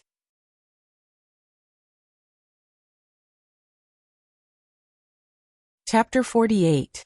In the open space in the woods, a group of people with ragged clothes and full of scars were lying on the ground. Since the night before yesterday, when they had defeated the last barbarian hunting team, Wuxia and his men had not heard any terrifying roars from the barbarians for more than a dozen hours. In this forest, the strength of the barbarians was indeed extraordinary. If it weren't for Yan Bugui and the other beast warriors, as well as the 2 Xiantian warriors, Wuxia and Lu Qingfeng, they would have been killed by the barbarians long ago. Under the big tree, the remaining 5 right-hand men of Lu Suifeng were staring at the ground blankly. Lu Suifeng's naked body was lying on the ground. Wuxia was diligently mixing some spices and herbs he picked from the woods together, roughly making a strong preservative, and applying it on Lu Suifeng's body. During the 20 days of fleeing, Lu Suifeng's right-hand men refused to leave the dead Lu Suifeng behind. No matter what, they had to bring his body out of the woods. Wuxia was afraid that Lu Suifeng's rotting body would emit a foul smell and attract all kinds of strange beasts that had a keen sense of smell. Therefore, he volunteered to do the preservative treatment for Lu Suifeng's body. "Although your death has a little bit to do with me, you still owe me a big favor for helping you deal with your funeral." While smearing the paste of preservative on Lu Suifeng's body, Wuxia thought to himself, "You can be buried with a fragrant smell. You don't have to enter the coffin with a stinky smell. You owe me a huge favor. In your next life, you have to be my slave." After dealing with Lu Suifeng's body with great effort, Wuxia found a huge tree vine and split it open with his palm. Instantly, clear water gushed out. Grabbing a handful of locust fruits and washing his hands, Wuxia grabbed the tree vine and drank a few mouthfuls of water. Under the tree, the old devil, who was as skinny as a skeleton, and whose lower body was swollen and shiny, started to moan. He looked at Wuxia expectantly, hoping that Wuxia would give him a sip of water. Wuxia hesitated for a while, but he still rolled a big leaf into a cup and fed the old devil a few mouthfuls of water. Greedily gulping down half a liter of water in one gulp, old devil almost burst into tears. The strong wind tests the strong grass, and time reveals a man's heart. Little friend Wuxia, I really can't thank you enough. Wuxia looked at Old Devil, who had suffered countless hardships along the way. He breathed out a deep sigh and said, You don't have to thank me. Even if there is a wild dog lying in front of me, I'll still feed it some water and rice. Sigh, my biggest shortcoming is that I'm too soft-hearted. Shaking his head, Wuxia stood up and walked towards Lu Qingfeng. While walking, he sighed and said, You old devil, are not a good man. Why should I care about you? I'm too soft-hearted, and I can't bear to see you suffer. That's why I fed you water. Also, your marquis is my young master's enemy. It doesn't matter if he's dead. Why should I help him with the smell of a dead body? I'm just too soft-hearted. After listening to Wuqi's words, Old Devil had a bad feeling in his heart. But after all, it was Wuqi who fed him water. Old Devil could only stare at Wuqi's back with a complicated look, while cursing the remaining 5 right-hand men of Lu Suifeng in his mind. These 5 men had been busy taking care of the dead Lu Suifeng along the way, but they had left Old Devil, a living man, as if he was a bag. If it wasn't for Wuqi taking care of him occasionally, he would have died in the woods. Looking at the 5 right-hand men with hatred, Old Devil swore in his mind, Even if I have to die, I'll drag the 5 of you down with me. Wuqi hastily returned to Lu Qingfeng, who was sitting cross-legged with his eyes closed, and placed the 3 black stone tablets on his shoulder. Along the way, Wuqi had been trying to decipher the secret of the black stone tablets. However, there were no words on the black stone tablets, and no ripples of energy could be sensed from them. His divine sense was not strong enough to penetrate into the black stone tablets and find out the secret behind them. Even after a long journey, he still couldn't figure out the use of these black stone tablets. A treasure that could make Jing Ku, the great general of Great Yin Dynasty, keep thinking about it, and even put a bounty on an entire province as his fief, must be something good. But because he didn't have enough strength, he couldn't get any benefits from the black stone tablets. Therefore, Wuqi didn't have any resentment. As mentioned in Scroll of Stealing, there were too many good treasures under the heaven, and not every single one of them was destined to be yours. In order to steal the great Tao of heaven and earth, one must first learn how to give up. Those who didn't know how to give up would only be distracted by everything under the heaven, and eventually bring trouble to themselves. Forcefully slapping on the 3 black stone tablets, Wuqi sprung up and said with a low voice, Your Excellency Yen, we've rested enough. Let's continue our journey. Let's work hard for another 2 days, and we'll be able to leave this forest. Yen Bugui looked up at the sky. The sun was hanging right above their heads, and the golden sunlight was shining through the branches, turning into countless light swords and piercing into the dark forest. He nodded his head, stood up and said, All right, those who don't want to be killed by those barbarians, let's move out now. Lu Suifeng's right-hand men stood up speechlessly. 2 right-hand men used a crude stretcher to carry Lu Suifeng's dead body, while the other man roughly grabbed Old Devil and placed him on his shoulder. After that, the group continued their journey. Old Devil's body was in extreme pain from the violent action of the right-hand man. He groaned with great effort, and his eyes were filled with madness and hatred. Lu Ziyuan, who had lost an arm, was holding tightly onto Lu Qingfeng's sleeve, fearing that his big brother wouldn't bring him along. The horror of this forest had scared Lu Ziyuan so much that he felt like his soul was about to leave his body. Lu Suifeng was killed by the poisonous bugs, and his hanger-ons and guards were killed one after another by the barbarians' strange methods. If it weren't for Lu Qingfeng helping him a few times, Lu Ziyuan's bones would have been beating a drum by now. In this forest, Lu Qingfeng was Lu Ziyuan's only hope for survival. Wu Qi threw a cold glance at Lu Ziyuan, who was shivering from head to toe. He moved closer to Lu Qingfeng and said with a low voice, I'm willing to bet that once we leave this forest, young master's 6th brother will immediately turn against you. Do you believe me? Lu Ziyuan's body trembled, and he quickly said with a low voice, No, he won't. How could I do that? From now on, Big Brother is my big brother. No matter what happens in the family, I'll listen to Big Brother. I'll listen to everything Big Brother says. Lu Qingfeng let out a hollow laugh and didn't say anything. Wu Qi let out a hollow laugh and didn't bring up this topic again. The rest of the journey was very smooth, except for 2 more bird barbarian vultures and 3 barbarian beast warriors who found them. And 2 more of Lu Suifeng's hangers-ons were killed in a fierce battle. The group finally managed to walk out of this forest that had devoured countless human lives. After waiting for 2 days and 2 nights at the agreed meeting point of the scouting office, only 6 teams had successfully walked out of the forest, and all of them had lost around 70 to 80% of their members. There were only 17 scouting officers left under Yen Bugui's command. As for those warriors who left in a mighty manner, only 65 of them managed to walk out of the forest. After counting the number of people, and making sure that all the others had died in the forest, Yen Bugui let out a long sigh and shed a few drops of tears towards the forest. After that, he returned to his usual serious face. Let's part ways here. Remember everyone's place of origin and name.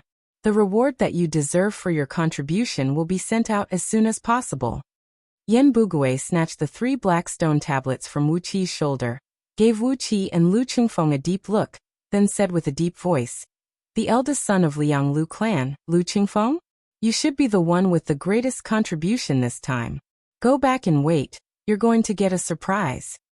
Lu Qingfeng bowed solemnly at Yen Bugui, and Yen Bugui returned the gesture.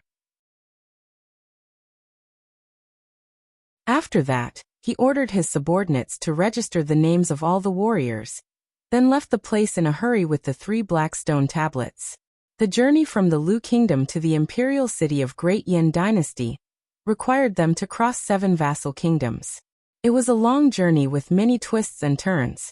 No matter how fast they traveled, it would take them at least half a year to reach the imperial city of Great Yen Dynasty, Ji City.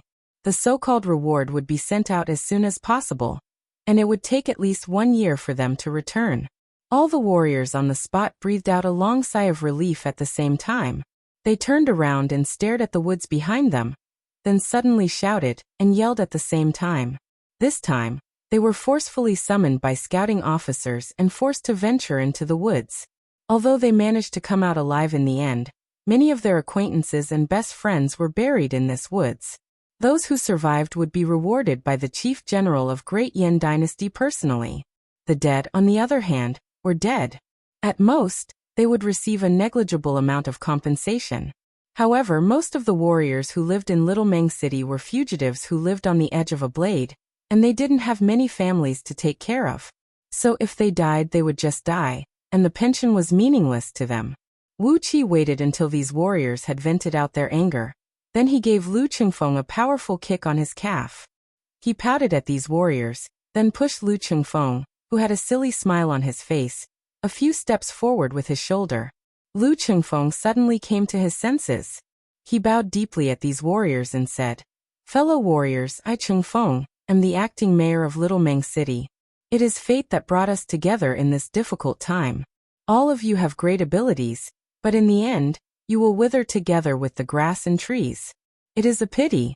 Currently in Chengfeng's mansion, we still lack a lot of followers. I, Qingfeng, am waiting for you. I hope you can lend me a hand." Wu Qi stood beside Lu Qingfeng, smiled and unleashed his aura of respiration tear of Xiantian realm.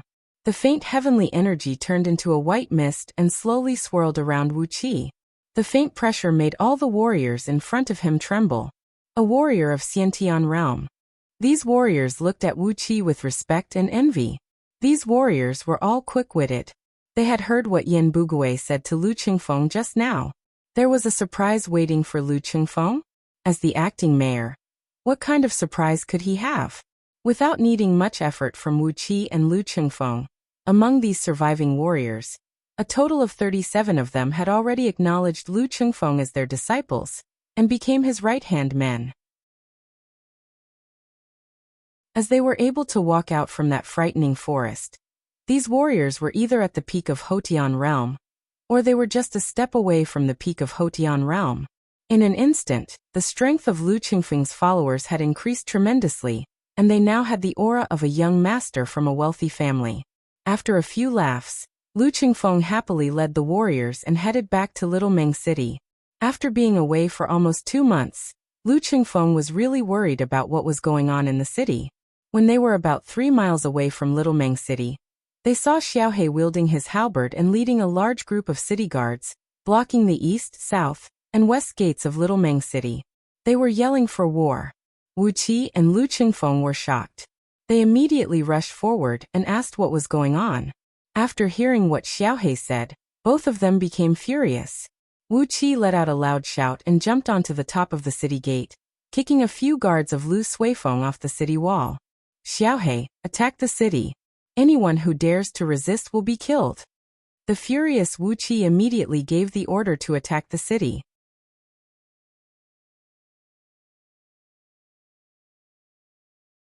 Chapter 49. Although Xiaohe was a simple-minded person, he still tried his best to use the shortest words to report to Wu Qi and Lu Qingfeng what had happened in the past 2 months. Yan Bugui had taken away all the warriors in Little Meng City.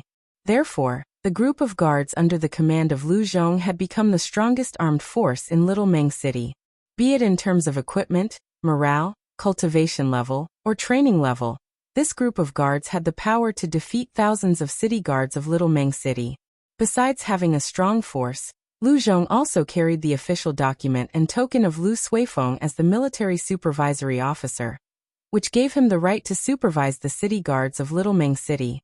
After Wu Qi and Lu Qingfeng left, Lu Zhong became even more domineering.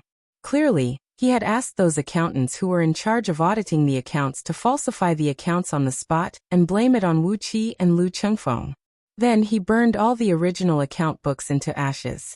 He had bribed and threatened some wealthy merchants in the city, framing Wu Qi and Lu Qingfeng, and had gotten over 100 evidence of Wu Qi and Lu Qingfeng taking bribes, raping innocent girls, and disturbing the people. Every single one of them had a crime and a witness, and it had become an ironclad case. In the end, he gathered all the former city guards captains who were chased away by Wu Qi, and asked them to stand out and push all the blame onto Lu Qingfeng. When Yi Yan was the mayor, the burglary of the mayor's mansion, and so on, were all handled by Wu Qi and Lu Qingfeng. After spending over 1 month, Lu Zhong had laid out a nearly perfect trap.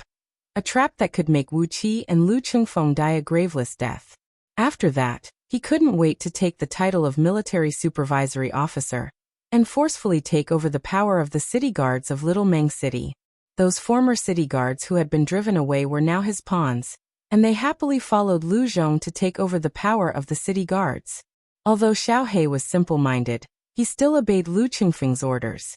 He controlled the city guards tightly, not allowing them to clash with Lu Zhong's men. However, Lu Zhong was getting more and more outrageous. When Lu Zhong brought his men and broke the limbs of a few city guards who refused to submit to him, Meng Xiaobai and the other villagers of Meng Village were the first to explode.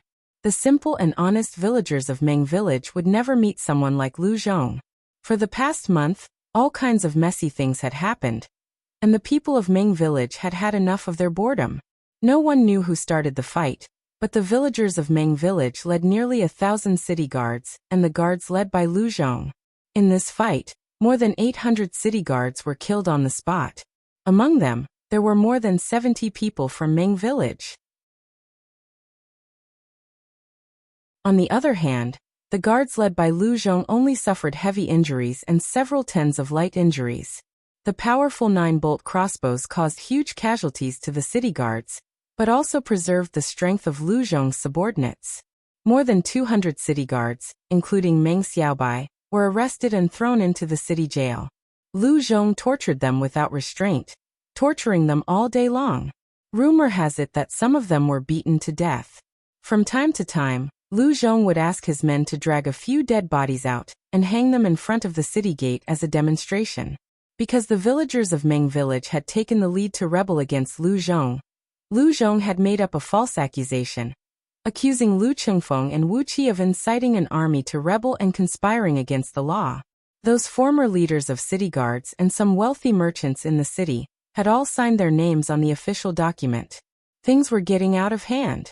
When Lu Zhong brought a large group of men to capture Laohe and Xiaohe, Xiaohe immediately brought the rest of the city guards and rushed out of Little Meng City. Then he gathered all the men from the new recruit training camp located in the woods outside the city and besieged Little Meng City. The number of soldiers led by Xiaohe was huge, but they weren't well trained, and they lacked armors and weapons. The guards led by Lu Zhong were strong and well-equipped, and they even had the help of the private guards of some wealthy merchants in the city. But their numbers were small, and they could only barely defend the city.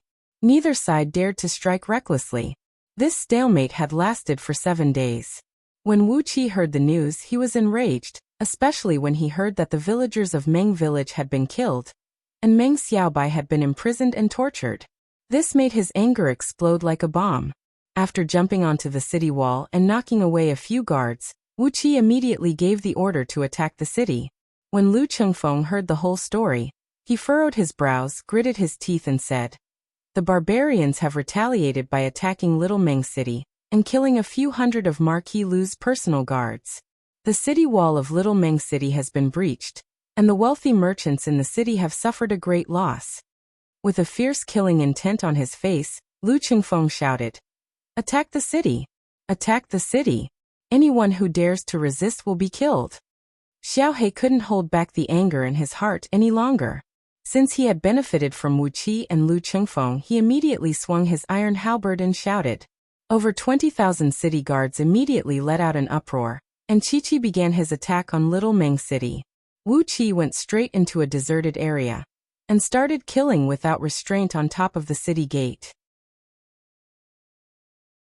He struck out with both of his palms, and each of his palms carried a force of a few hundred kilograms. Although those personal guards of Lu Suifeng were all elite soldiers, how could they defend against Wu Qi, a warrior of Xiantian level? One after another, those personal guards were sent flying away by Wu Qi's powerful palms, and the gentle innate water energy penetrated into their bodies, shattering all their internal organs. Lu Zhong, who was wearing a red robe and was standing on top of the city gate and cursing with Xiao He, had his face turned pale. Under the protection of a group of personal guards, he quickly retreated, and at the same time he pointed his finger at Wu Qi and shouted, "Wu Qi, where is our marquis? You are back, but where is our marquis? If you dare to mess with us, our marquis will never let you go. Who do you think you are? How dare you provoke our marquis?" With a kick, Wu Qi killed one of the personal guards. Then he stared at Lu Zhong and laughed. "What bullshit marquis? Lu Suifeng was killed by the venomous bugs released by those barbarians in the woods, and his body is starting to smell. Why are you still here? You better think about how you are going to explain to Lord Priang first. He's dead." Lu Zhong's face instantly turned green. He plopped down on the ground and let out a hoarse scream. Dead? Impossible. The Marquis was protected by 2 Xiantian-level warriors. How could he be killed by those barbarians? Outside the city gate, Lu Chengfeng strode to the 3 right-hand men of Lu Suifeng, and with a flash of light, he cut off the necks of the 3 right-hand men. He grabbed Lu Suifeng's dead body and threw it towards the top of the city gate. He shouted, "Lu Suifeng's dead body is right here, Lu Zhong. How dare you go against me? You old dog, a lowly man who is even worse than a fart. How dare you go against me?" Lu Suifeng's dead body fell heavily on the top of the city gate and rolled around for a few times. When Lu Zhong saw the face of his young master, he screamed out in pain. "Marquis, you're dead. What should I do now? My master will kill my whole family." Sob, sob. "According to your plan, it took me a lot of effort to frame Lu Chengfeng with enough crimes to kill him. How did you die? How am I going to explain to my master now that you're dead?" Not only Lu Zhong was on the verge of breaking down, all the personal guards of Lu Suifeng were also in a panic. As a servant of a wealthy family, the lives of these personal guards were tied together with Lu Suifeng's. As long as Lu Suifeng was alive, they would be rich. If Lu Suifeng was dead, they would die together with him. Clanging sounds could be heard, and more than half of the personal guards dropped their weapons onto the ground. Their souls were almost frozen. Lu Chengfeng stomped on the head of Old Devil, who was lying on the ground and couldn't move, turning his head into a smashed watermelon. Lu Chengfeng shouted, "Shit, the barbarians are attacking the city and Old Devil is dead. Boys, let's kill our way into the city, and all the wealth of those wealthy merchants will be yours." Lu Chengfeng had really gone all out. Lu Zhong had framed him in Little Meng City. If he didn't fight back, would he really have to wait for Lu Zhong to accuse him of all kinds of crimes? The wealthy merchants in Little Meng City dared to collude with Lu Zhong and frame him, the acting mayor. What was the point of keeping these wealthy merchants? Just put all the blame on the barbarians. After all, Little Meng City was often besieged by barbarians. So what if a few wealthy merchants were killed? After killing all the wealthy merchants in Little Meng City, not long after, there would be new merchants coming to Little Meng City like flies smelling rotten meat. They didn't care about the prosperity of Little Meng City being affected. Killing all these rich merchants and using their wealth to exchange for the loyalty of the city guards was the most appropriate course of action. Moreover, these city guards had done such a shady business under his command. Why would he be afraid that they wouldn't follow him wholeheartedly? What was this called? This was the proof of loyalty. So what if he killed all the wealthy merchants in Little Meng City? A faint yellowish energy was gathering around his body. Lu Chengfeng circulated his energy and strode to the city gate of Little Meng City. Then he punched the center of the city gate. When Yi Yan was the mayor of Little Meng City, this city gate had been in disrepair for years. How could it withstand the attack from a warrior of respiration level? With just a punch, the city gate was shattered into pieces. Countless fragments flew out and killed dozens of private guards of the wealthy merchants. Lu Qingfeng waved his hand and shouted, "Surround the city, no one is allowed to enter or leave. Wu Qi, keep an eye on the sky above the city. Don't let a single messenger pigeon, sparrowhawk, or eagle leave the city. Stop all the birds. Kill, kill, kill, kill all the wealthy merchants in Little Meng City, and share all their wealth with our men." Xiaohe let out a wild roar, and immediately led a few thousand city guards into the city. Zhang Hu and Hu Wei each led a team and rushed into the city from the other two city gates. Lu Chengfeng turned around, and came in front of those warriors who had just submitted to him. He stared at these right-hand men, whose faces had turned red, and who were surrounded by boiling blood, and shouted, "Follow me, and you will have all the riches in your hands. Those who submit to me will prosper, and those who go against me will die today." With a gaze as sharp as lightning, Lu Qingfeng fiercely glanced at those warriors who didn't submit to him just now. In such a situation, how could those warriors dare to hesitate? One after another, they bowed deeply toward Lu Qingfeng and said in a loud voice, "Greetings, Master. Master, please give us your orders." With another group of powerful warriors under his command, Lu Qingfeng let out a long laugh and said, "Lead the soldiers and follow me into the city. Those who go against me, kill them all." Clenching his teeth tightly, Lu Qingfeng turned to Lu Ziyuan, whose face had turned pale, and shouted, "Don't force me. Don't force me like this. Don't force me like you did when I was young. Or else I will kill you. Sixth brother Lu, listen to me. If you force me again, I will kill you." With a fierce slap, Lu Qingfeng sent Lu Ziyuan flying far away. After that, he ordered a few right-hand men to tie Lu Ziyuan up tightly.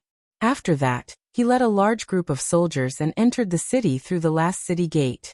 Wu Qi was running around the city while laughing out loud. From time to time, there would be all kinds of messenger pigeons, sparrowhawks, and eagles flying out from some luxurious mansions, but all of them were easily killed by Wu Qi. All the houses in Little Meng City had their doors tightly shut, and no one dared to go in or out. Around the other mansions, the sound of killing could be heard.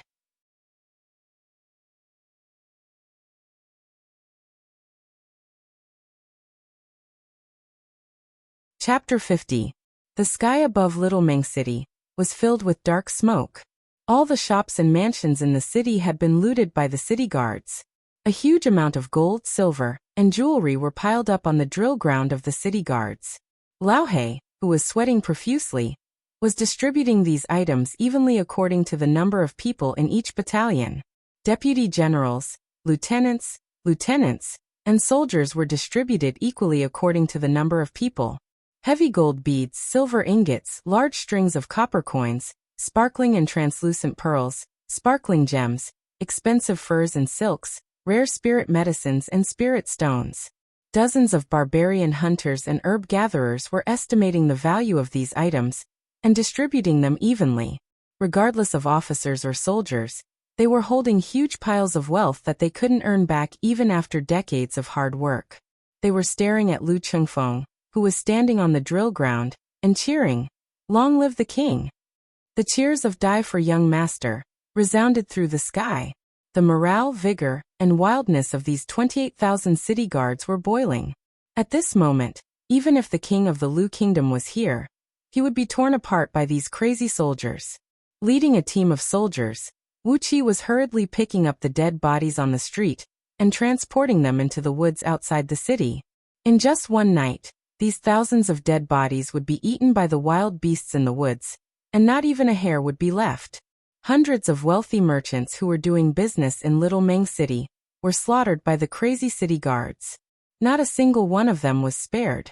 From Lu Zhong, who had been chopped into meat paste, they found the papers signed by these merchants. Basically, all of these merchants were standing on the opposite side of Lu Qingfeng, cooperating with Lu Zhong to sue Lu Qingfeng. Looking at another cart of dead bodies being pushed out of Little Meng City, Wuxia put his palms together and chanted Ba, without any sincerity. The earlier you die, the earlier you can reincarnate. Don't stay in this world and become an evil spirit. This is the end of your life. In your next life, try to be a happy man. Zhang Hu looked at Wuxia in astonishment. Brother Wuxia, what does Ba Buddha mean? He looked at Zhang Hu with even more astonishment. Did the people here not know the meaning of Ba Buddha? Wuxia blinked his eyes and explained to Zhang Hu in a serious manner. It doesn't mean anything. It's just my catchphrase. It's no different from fuck your mother. Zhang Hu nodded in realization. He looked at another cart of corpses being pushed out of the city, and nodded with a grim smile. Ba. The fire in Little Meng City lasted for 2 days and 2 nights before it finally died down. All the wealthy merchants in the city, along with all the servants and guards, were wiped out. All of Lu Suifeng's guards were also killed. The city wall of Little Meng City was broken by Wuxia and his men, and those crude weapons and armors were thrown all over the ground. The storeroom of the barbarian quarters of the general's office was opened, and the heads of the barbarians who were paid by the villagers were taken out. After being pickled with lime and herbs for so many days, the heads of the barbarians had almost dried up. They were hung on top of the city wall in rows, as evidence of the barbarian invasion. As for why the heads of those barbarians who invaded the city 2 nights ago would shrivel up so quickly after they were chopped off, Wuxia didn't give any explanation. Also, none of the residents of Little Meng City were stupid enough to ask Wuxia about this. In short, Little Meng City was once again invaded by the barbarians. The outer wall of the city was breached, all the guards of Marquis Lu Suifeng were killed, all the wealthy merchants in the city were robbed, and all the storerooms in Little Meng City were robbed by the barbarians as well. Lu Qingfeng's warning letter to the capital had been sent out by a fast horse that traveled 200 miles at the fastest speed. About 2 to 3 months later, this letter would arrive at the capital. As for whether Lu Suifeng's bones could be used to make soup after 2 to 3 months, Wuxia didn't mention this, and Lu Qingfeng didn't put it in his heart either. With these 2 to 3 months of buffer time, all the traces would be covered up. During the process of Lu Zhong framing Lu Qingfeng, all the former generals of the city guards were in cahoots with Lu Zhong, and all the generals and their families were wiped out. Under the threat of Lu Zhong's power, all the officials in Little Meng City had signed on the framing letter. These officials were also killed by the barbarians, and all the officials were replaced by the new right-hand men recruited by Lu Qingfeng. Within 3 days, all the power in Little Meng City had fallen into the hands of Lu Qingfeng, and all the official positions were under Lu Qingfeng's control. 28,000 city guards were stationed in Little Meng City. 8,000 of them were the city guards of Little Meng City, and 12,000 of them were Lu Qingfeng's personal guards and stationed in the mayor's mansion. As for the last 8,000 soldiers, they simply changed their identity and formed a group of 8,000 barbarian hunters under the leadership of one of Zhang Hu's old brothers. This 8,000 barbarian hunter team was the largest barbarian hunter team in the history of Little Meng City. No matter it was Lu Qingfeng's right-hand men, or the 28,000 city guards, from top to bottom, all of them were fed by Lu Qingfeng with gold, silver, and jewelry. Their hands were stained with the blood of those wealthy merchants, former generals of city guards, and the former officials of Little Meng City. All of them had joined Lu Qingfeng's pirate ship, and they had no choice but to follow him. 3 days after the barbarian attack, Lao He led a group of forcibly recruited civilian workers and began to repair the broken city wall. Meanwhile, Lu Chengfeng was in the mayor's mansion, gathering all the leaders of the local clans who were born and bred in Little Meng City, including a few elders from Meng Village. A wooden table was placed in the middle of the hall, and Lu Chengfeng, who was wearing a luxurious robe, was kneeling behind it, looking at all the leaders of the local clans kneeling in the hall with a smile on his face. Although the power of these elders and clan leaders couldn't be compared to those wealthy merchants who came from outside, they represented the tens of thousands of people who were born and bred in Little Meng City, and they were the real local tyrants of Little Meng City. Wuxia looked at all these people in the hall, and with a big smile on his face, he placed the official documents on the table in front of them. Fellow clan leaders, elders, what our young master wants to say is that Little Meng City has suffered a great loss this time. Every year, the trade between Little Meng City and the outside world can bring us a huge amount of tax and profit. But all this time, this profit has been taken away by those people. Clearing his throat, Wuxia looked at all the leaders of the local clans, who had a weird expression on their faces. He sighed and said, "You're the locals of Little Meng City, and you've been living here for hundreds of years. But during these hundreds of years, what have you gained? At most, you can open up a restaurant and let the girls in your clan do the dirty work in exchange for some money. Or your children can join the teams of barbarian hunters, herb gatherers, hunters and mine explorers, risking their lives in Meng Mountains in exchange for some insignificant commission. But those wealthy merchants who came from outside, they will buy all the rare and precious treasures that your children have worked so hard for. Once they are shipped out of Little Meng City, they will get a huge sum of money, enough to feed your entire clan for more than 10 years. They give you a few copper coins in their left hand, and a few gold ingots in their right hand. They have been exploiting you, bullying you. As the owners of Little Meng City, you can't be the owner of Little Meng City." An elder of Meng Village stood up, bowed toward Wuxia, and said with a deep and trembling voice, "Little brother Wuxia, you're one of us from Meng Village. Tell us, whatever young master Lu wants us to do, we'll do it." Wuxia smiled, took a few steps back, and stood next to Lu Chengfeng. Lu Chengfeng placed both of his hands on the table, leaned his body forward, and shouted with a deep and powerful voice, "All the native clans of Little Meng City, from today onwards, follow me. I, Lu Chengfeng, will guarantee you a lifetime of riches and honor. From today onwards, all the clans will unite and establish Little Meng City Allied Chamber of Commerce. We will control all the rare and precious treasures in Meng Mountains." Slapping on the table, Lu Chengfeng shouted, "From today onwards, Meng Mountains, this fat piece of meat, will belong to all of us. In the future, all of you will be able to wear gold and silver, drink wine and beautiful women, sing every night, and ride around the city in fancy clothes.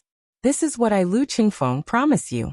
As long as all of you sign the document and pledge your loyalty to me and the Allied Chamber of Commerce of Little Meng City, riches and honor will not be a problem."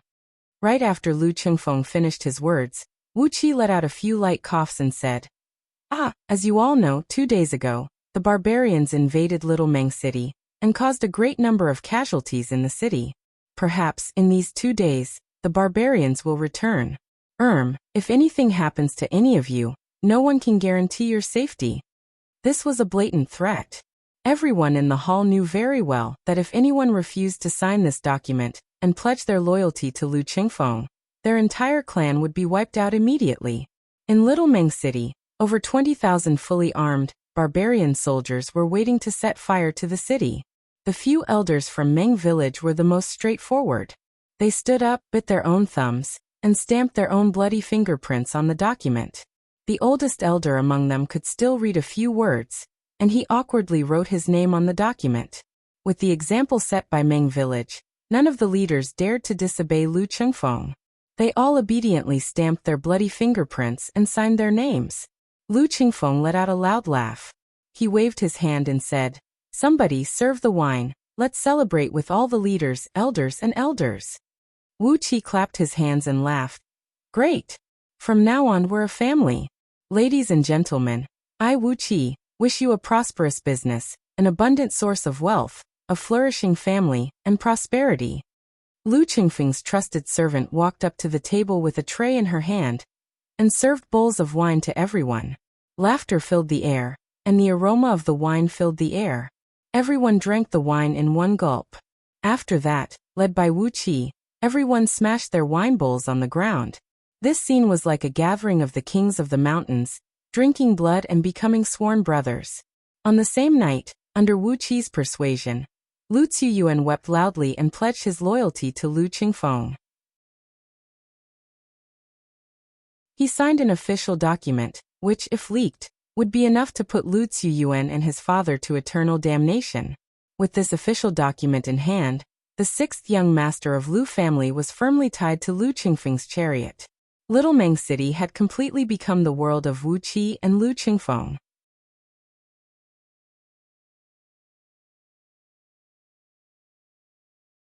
Chapter 51.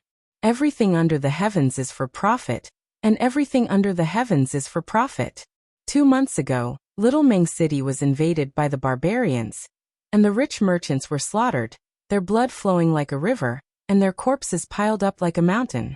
2 months later, countless merchants from all over the world came back, and once again opened up shop in Little Meng City, doing business again. But this time, these merchants couldn't do business anymore.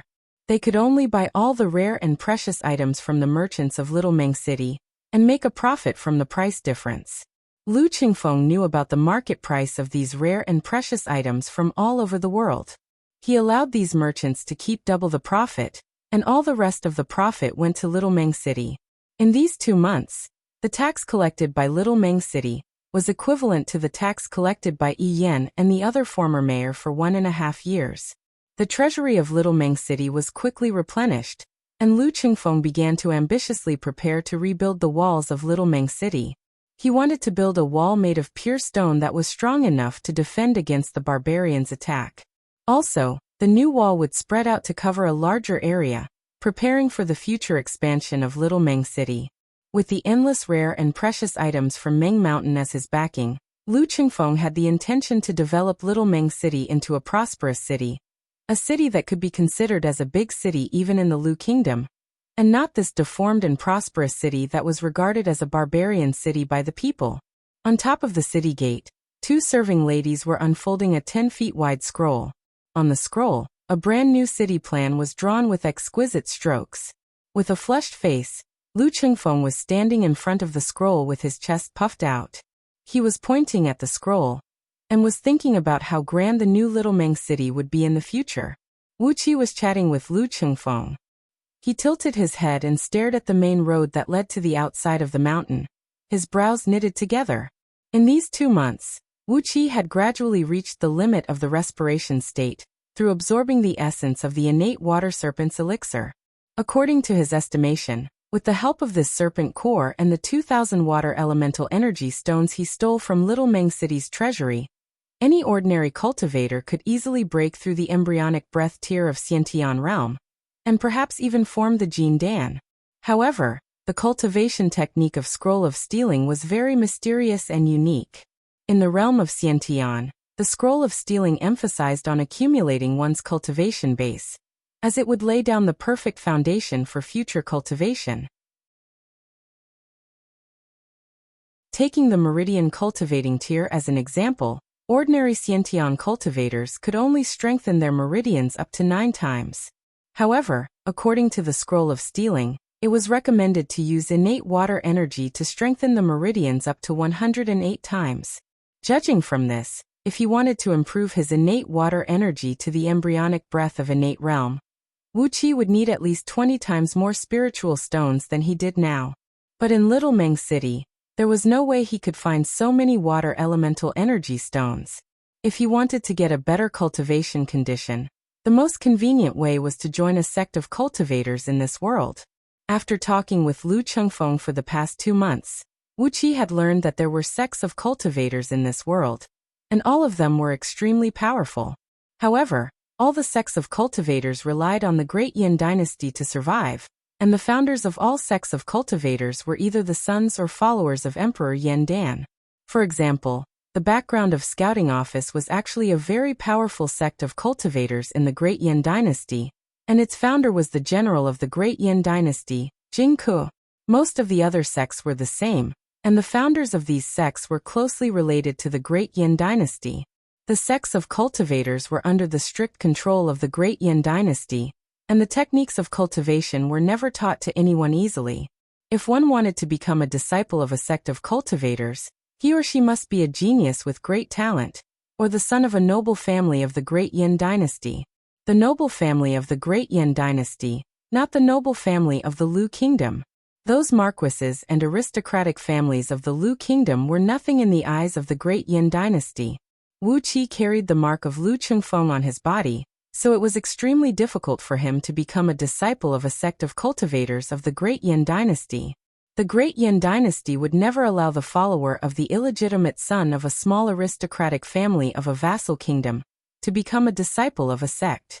A disciple like this could bring instability to the vassal kingdoms and destroy the rule of the Great Yin Dynasty.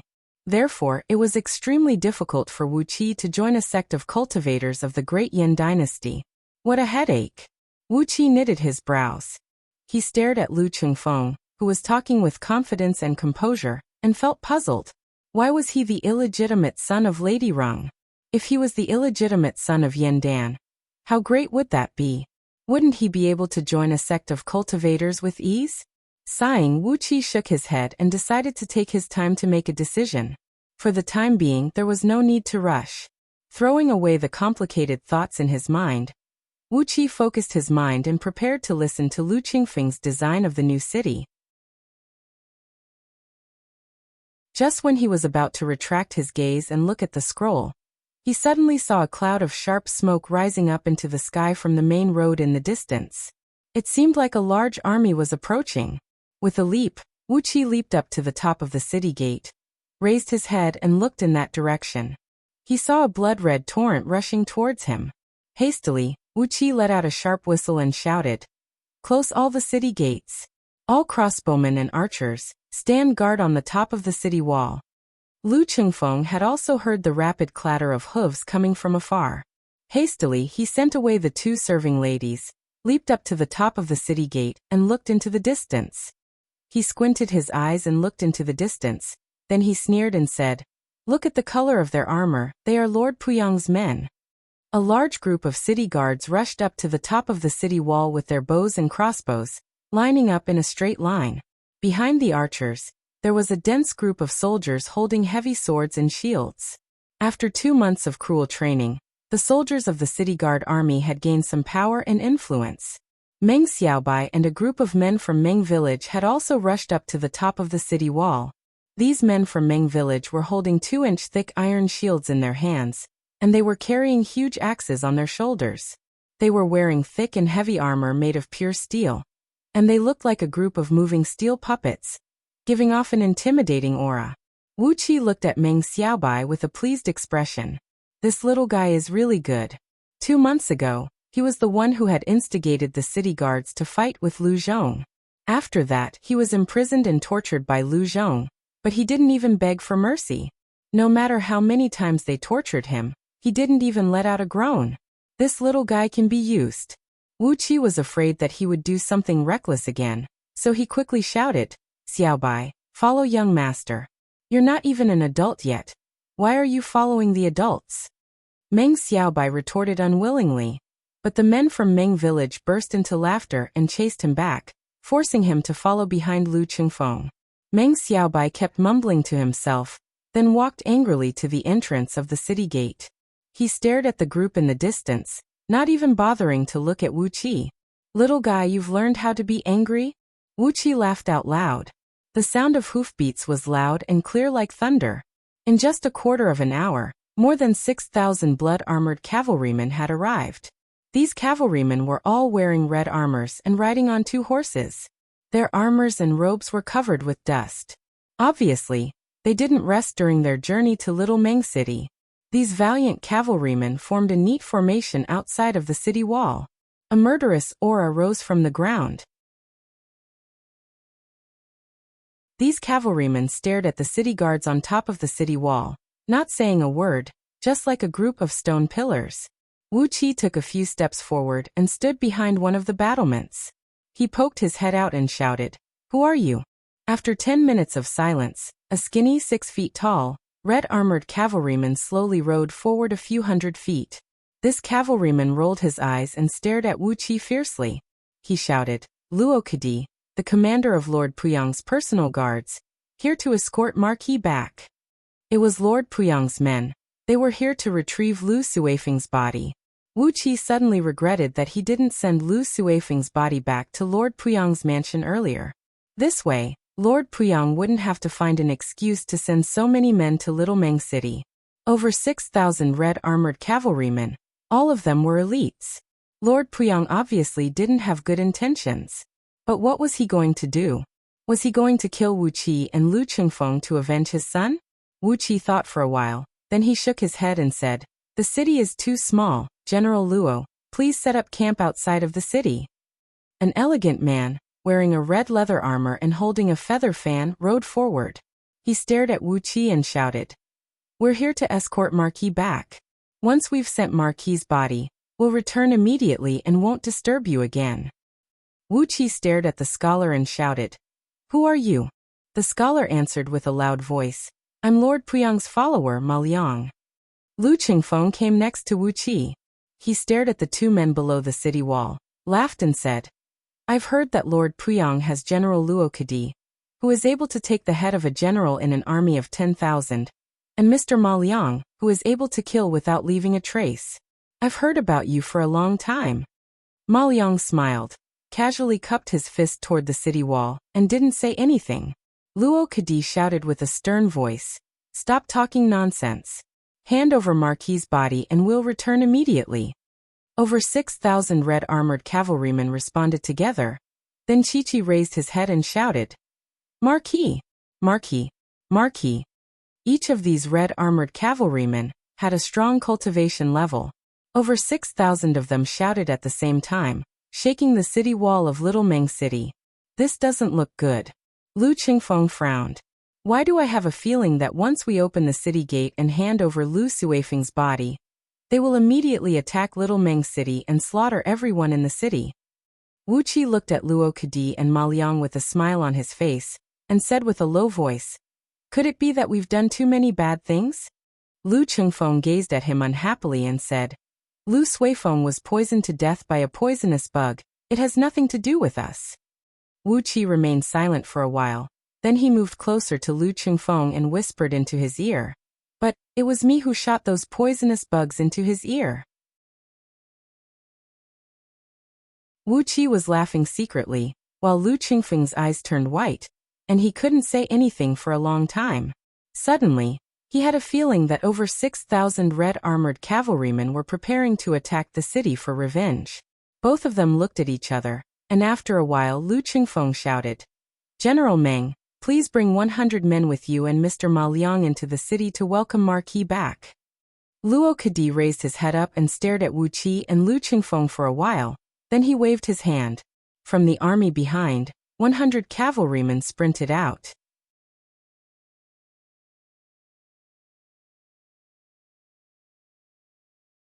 Chapter 52.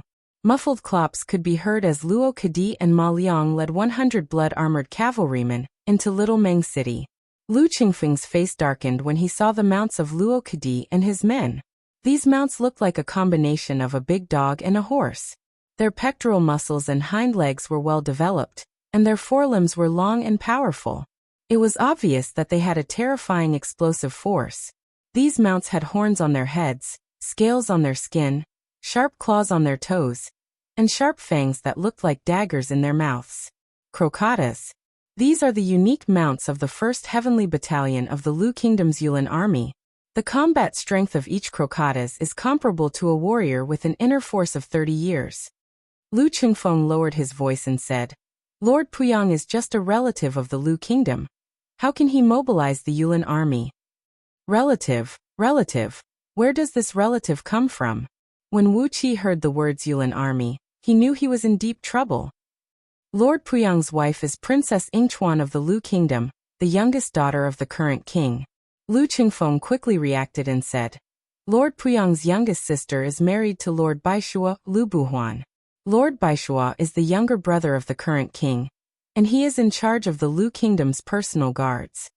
Lu Chengfeng slapped on his thigh and said with his teeth clenched, Lord Baishua Lu Buhuan, he mobilized the Yulin army without permission. How dare he? Wu Qi wasn't interested in the matter of Lord Baishua mobilizing the Yulin army, but he was curious about the complicated relationship of Lord Puyang's family.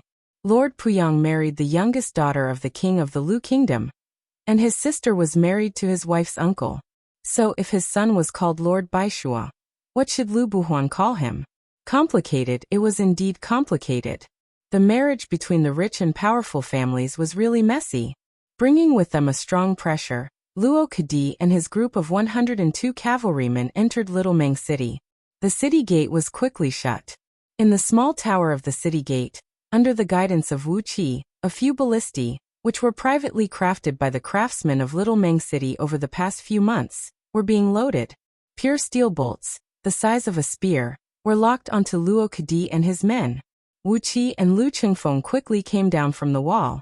Lu Chengfeng bowed at Luo Kadi and said, Wu Qi General Meng. Sitting on the back of Crocatas, Luo Kadi looked down at Lu Chengfeng with a condescending look. With an expressionless face, he shook his head and said, I am a second-grade captain general, so the city governor should address himself as a lowly official. Meng City's Luo Kadi said, sitting on top of Crocatas. King Kuop his expression.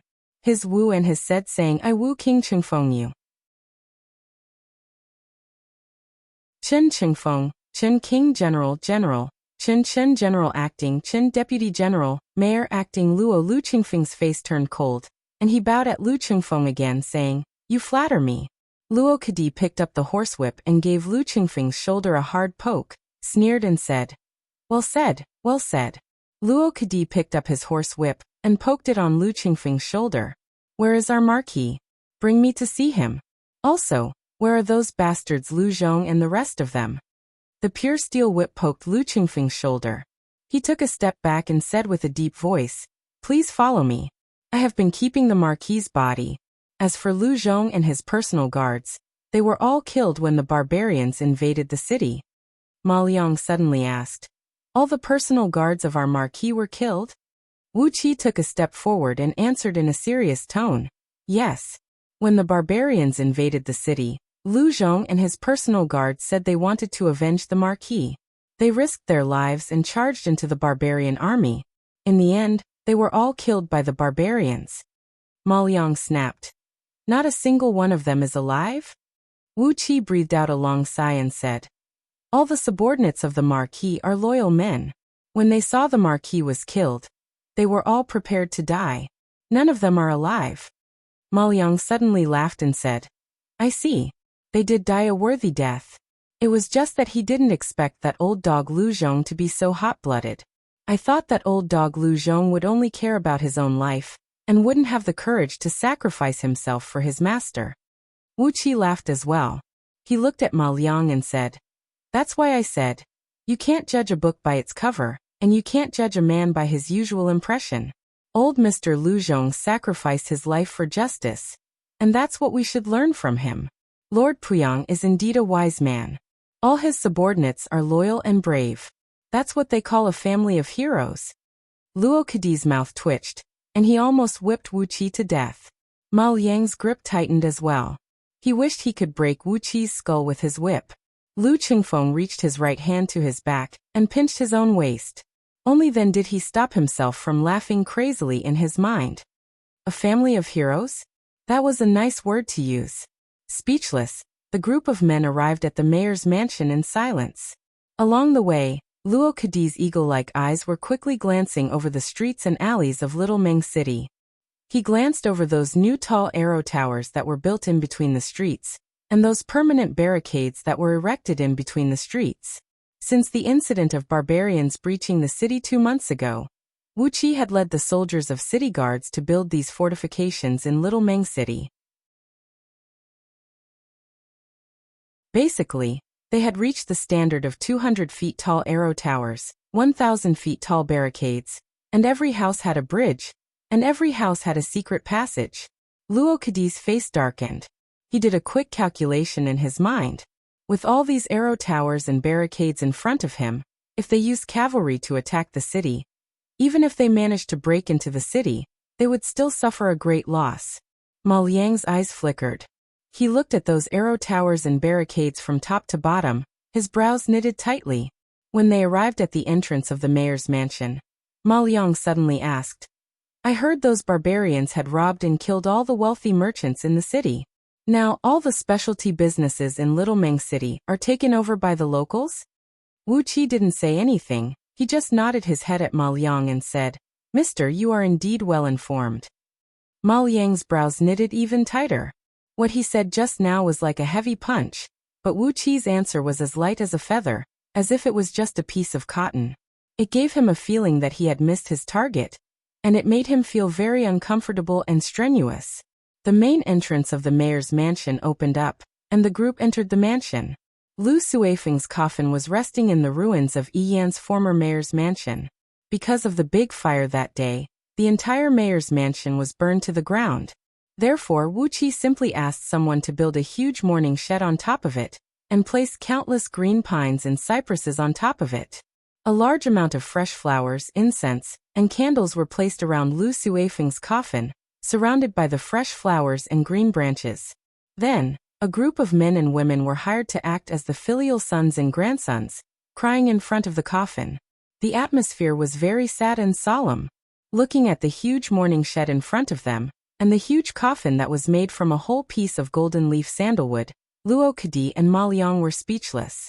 From the location of the mourning shed, they could tell that this was the best spot in the mayor's mansion, and it should be the residence of the mayor. But now, it had become the resting place for Lu Suifeng. Judging from the etiquette, Luo Kadi and Ma Liang couldn't find any fault with it. Green pines and cypresses, fresh flowers, incense and candles, as well as over 100 filial sons and grandsons who were crying bitterly. All the etiquette had been fulfilled, and it was even better than what they had imagined. What else could they say? With drooping eyelids, Luo Kadi and Ma Liang lit an incense stick for Lu Suifeng. Then Ma Liang gritted his teeth and shouted, "Come examine the corpse." Wu Qi sucked in a cold breath immediately. An autopsy? Are they serious? Is it Lord Puyang's idea? Or is it Lord Baishua's idea? What a cruel move.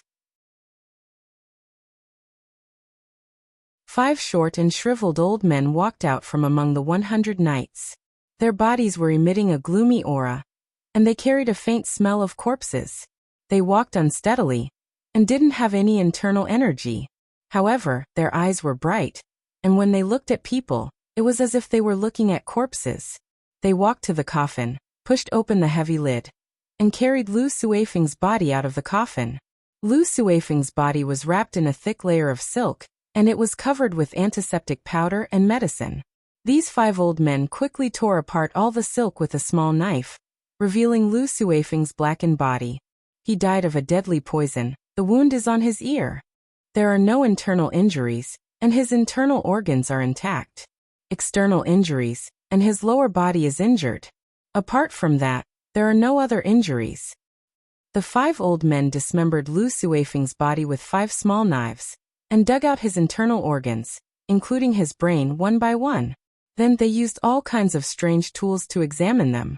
They even cut off a small piece of tissue from Lu Suifeng's internal organs, and soaked it in a strange potion.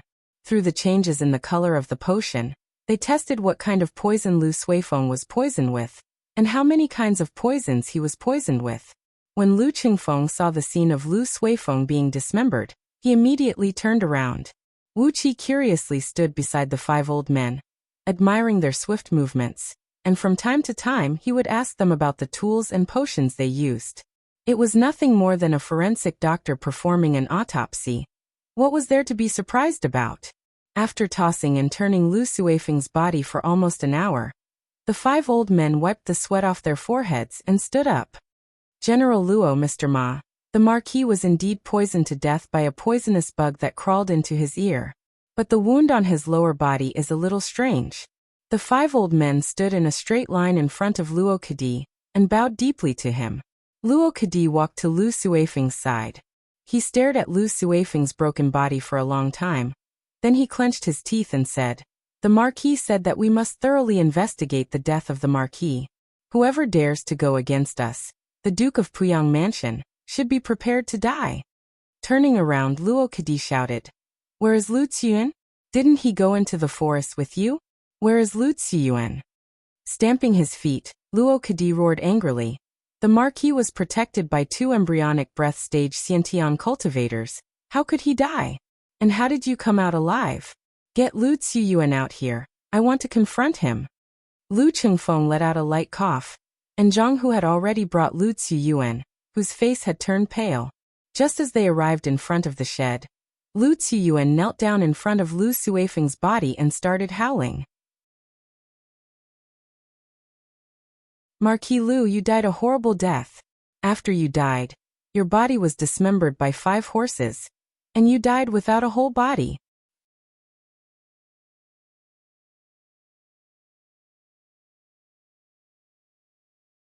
Chapter 53. Die without an intact corpse. Every single word was a heart-wrenching one. Not to mention the 5 old men who were doing the autopsy. Even Luo Kadi and Ma Liang's faces turned pale. Luo Kadi let out a cold humph. He took a step forward and placed his palm on the hilt of his sword. Ma Liang let out a light humph. He reached out his hand and stopped Luo Kadi. With both hands behind his back, he walked to Lu Ziyuan, who was crying his heart out. "Sixth young Master Lu, please give me a detailed account of your journey into the mountains." Lu Ziyuan sobbed a few times. He raised his tear-stained face and stuttered. "Sir Yan Bugui of Scouting Officer has given the order. Anyone who dares to reveal anything about this trip will be killed. His family will be stripped of all titles and official positions, and his whole family will be exiled." Ma Liang opened his mouth, but he was also frightened by Lu Ziyuan's words. Wuxia nodded his head silently. He was indeed a young master from an aristocratic family. Wuxia had never taught Lu Ziyuan these words, but he was able to use Yan Bugui's name to scare Ma Liang. He was indeed the 6th young master of the Lu family. Luo Kadi, who was standing at the side, stomped his feet and shouted, "Then tell us how our Marquis died." When Lu Ziyuan heard Luo Kadi's words, he started crying and banging his head a few times on the ground. Then he grabbed Luo Kadi's leg with his only arm and wiped his tears and snot onto Luo Kadi's battle robe. While stuttering and coughing, he told Ma Liang everything that he and Wuqi had discussed before, including how Lu Suifeng died in the forest. Basically, everything he said was the truth. From the beginning to the end, there was nothing suspicious about Lu Suifeng's death. Old Devil and Lord Flame were both killed by barbarian beast warriors. Lu Ziyuan could swear to the heavens and the earth. Lu Suifeng was also killed by a poisonous bug. Lu Ziyuan dared to swear on the souls of all his ancestors that he was indeed killed by a poisonous bug. After talking for a long time, Ma Liang kept asking Lu Ziyuan all kinds of questions. However, Wuqi's words had gone through a lot of training, so how could he possibly make a mistake? Although Ma Liang was Lord Puyang's #1 strategist, he was still far behind Lu Xiaobai's monstrous intelligence. Lu Ziyuan's answer was flawless, and there was nothing to nitpick. Wuqi had even purposely added a few incoherent details into Lu Ziyuan's answer, making it even more obvious that Lu Ziyuan's answer was correct. Ma Liang's heart sank. He really believed what Lu Ziyuan said was true, and Lu Suifeng was indeed killed by the barbarians. Quickly exchanging a glance with Luo Kadi, Ma Liang gritted his teeth and shouted, "How did Lu Zhong die? 6th young Master Lu, tell me everything in detail. How did Lu Zhong die?" Of course, Lu Ziyuan's answer was impeccable, and it matched perfectly with Wuqi's answer just now. Ma Liang blinked his eyes and angrily lowered his head, falling into deep thought. Luo Kadi let out a light cough. He freed himself from Lu Ziyuan's arm and said with a cold voice, "So Mayor Lu, I'm going to say the same thing. Our Marquis was protected by 2 embryonic breathing realm Xiantian cultivators. Why did he die in the forest, but you guys are still alive?" When Lu Chengfeng was about to say something, Wuqi laughed out loud and said, "General Luo, what a funny question. Are you telling me that we were supposed to die in there?" Luo Kadi stared at Wuqi and said in a cruel tone, "Our Marquis is dead, and so are our 2 masters. Why are you still alive?" Luo Kadi moved his skinny body, and a scorching hot aura burst out from his body. Faint light red natural energies were rushing into his body. He was actually a Xiantian warrior, and judging from the aura he was emitting, he had obviously reached the physique-strengthening realm. When the fire elemental energy rushed into his body, his skin and flesh began to emit a light red glow, and the battle robe he was wearing suddenly started to burn. The flame wrapped around Luo Kadi, and soon his battle robe was burnt to a crisp, leaving only the blood-red battle armor. Wuxia quietly took a few steps back. He waved his hand, and hundreds of city guards raised their 9-bolt crossbows and aimed at Luo Kadi. "Don't be rash, don't be rash." Wuxia sneered and said, "Even if General Luo is a Xiantian warrior, with so many 9-bolt crossbows shooting at you at such a close distance, you will be turned into a sieve. You don't want to taste it, do you?" Ma Liang let out a light cough. Luo Kadi's body trembled, and the light red flame quickly retracted back into his body. "I'm sorry." Ma Liang cupped his fist at Wuxia and said, "Old Luo has a bad temper, but he didn't mean any harm. It's just that he couldn't accept the tragic death of the Marquis. Mayor Lu, please allow us to transport the Marquis's coffin out of the city. We will return to the capital city now." Lu Chengfeng nodded and said, "You don't want to rest for the night?" Ma Liang sighed and said, "Since things have come to this, why should we rest? We should hurry up and send the Marquis back." Wuxia continued to ask, "Marquis is like this, is it your own idea? Or is it Lord Priang's idea?" Wuxia pointed at Marquis Lu, whose internal organs were all removed. He was a marquis, but he was cut into pieces like this after his death. This was so strange. Ma Liang let out a long sigh and said, "How can we be so bold? It's Marquis who wants to know the exact cause of the Marquis's death." Wuxia asked again, "Then, are you two going to leave with the Marquis just like this? Do you want Wuxia to find some skilled craftsman to stitch up the Marquis's body?" Just when Ma Liang was about to say something, Luo Kadi shouted, "Why are you talking so much nonsense? Someone, put the Marquis into the coffin, we'll leave now." Luo Kadi threw a glance at the 9-bolt crossbows in the hands of the city guards, sneered and said, "I didn't expect Little Meng City to have such good armaments. How could they have so many 9-bolt crossbows?" Wuxia said with an indifferent tone, "Oh, these 9-bolt crossbows were left behind by the Marquis's personal guards after they were killed. Of course, we can't let them go to waste. Of course, these 9-bolt crossbows belong to the Marquis, but our young master is willing to buy them at a high price." Luo Kadi's expression changed and was about to explode, but Ma Liang laughed and said, "They are just worldly possessions, so what? Forget it, since the Marquis is no longer here. Let's just leave these 9-bolt crossbows in Little Meng City." Sighing, Ma Liang lowered his head and asked Lu Ziyuan, who was kneeling on the ground and crying, "Sixth young master Lu, we're going back to the capital city now. Do you want to follow us back to Liang?" Lu Ziyuan was startled. Then he shook his head and said, "Forget it, I've already sent a message to my family, and they have sent someone to pick me up. I haven't finished my duty as the deputy supervisory officer of the 3 armies. I really don't dare to leave my post." Ma Liang breathed out a long sigh, then he nodded his head and said, "Fine, fine." 5 old men who were in charge of the autopsy quickly threw Lu Suifeng's body into the coffin, and quickly closed the lid. Dozens of blood-armored cavalrymen walked over and carried the coffin, which weighed over 2,000 kilograms, and followed Luo Kadi and Ma Liang back to the city gate. Of course Wuxia and Lu Chengfeng saw them off.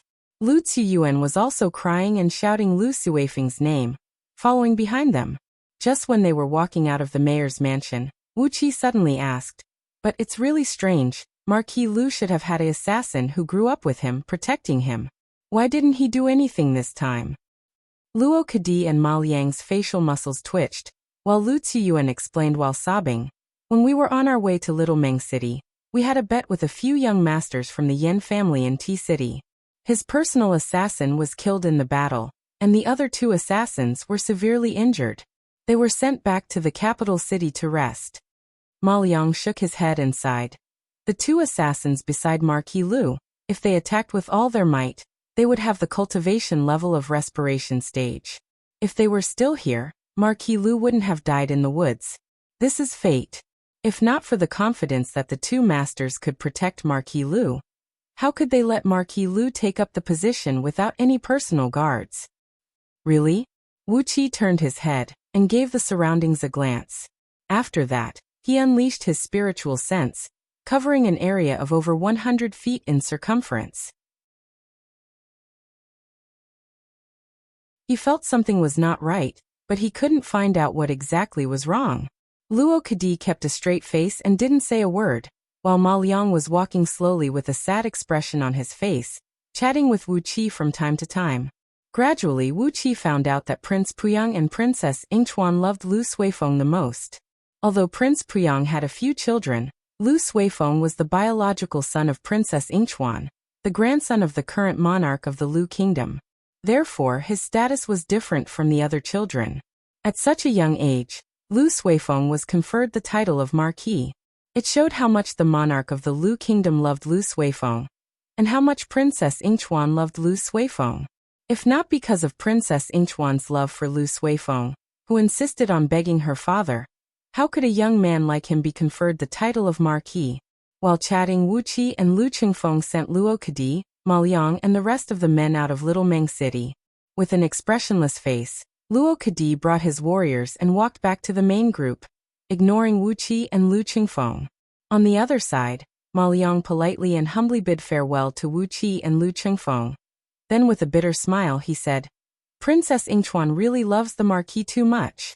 Letting out a long sigh, Ma Liang turned his mount and left after leaving behind this baffling sentence. Wuqia's expression changed instantly, and his heart suddenly started pounding violently. With a stern voice he shouted, "Somebody shoot them to death." Grabbing the 9-bolt crossbow from a soldier standing next to him, Wuxia aimed it at Ma Liang's back and pulled the trigger. Crack! 9 pure steel bolts were shot out from the ground. Suddenly, an ear-piercing whistling sound was heard coming from underneath the ground. 10 shiny long blades burst out from the ground and thrust out with 3 feet long blades, aiming at the vital parts of Wuxia and Lu Qingfeng's lower body. The blades were bone-piercing cold, and in a blink of an eye, they had sealed off all possible escape routes for Wuxia and Lu Qingfeng. Wuxia grabbed Lu Qingfeng and leaped up into the sky. Suddenly, the air beside him twisted, and 2 vague dark shadows appeared out of nowhere. They spread their arms and leaped towards Wuxia. When they were still a few feet away from Wuxia, their bodies had expanded like balloons and exploded. "Follow the Marquis, and die together." These were the last words left behind by the 2 dark shadows. Poisonous gas, poisonous blood, poisonous meat and bones were flying all over the sky, all of them shooting towards Wuxia and Lu Qingfeng in a messy manner. Ma Liang, who had just walked a few hundred feet away, swept away the 9 heavy crossbows with a backhand. Staring at Little Meng City, he shouted out with a stern voice, "Princess Yingchuan has given the order, break into Little Meng City, and leave no one alive. Die together with the Marquis."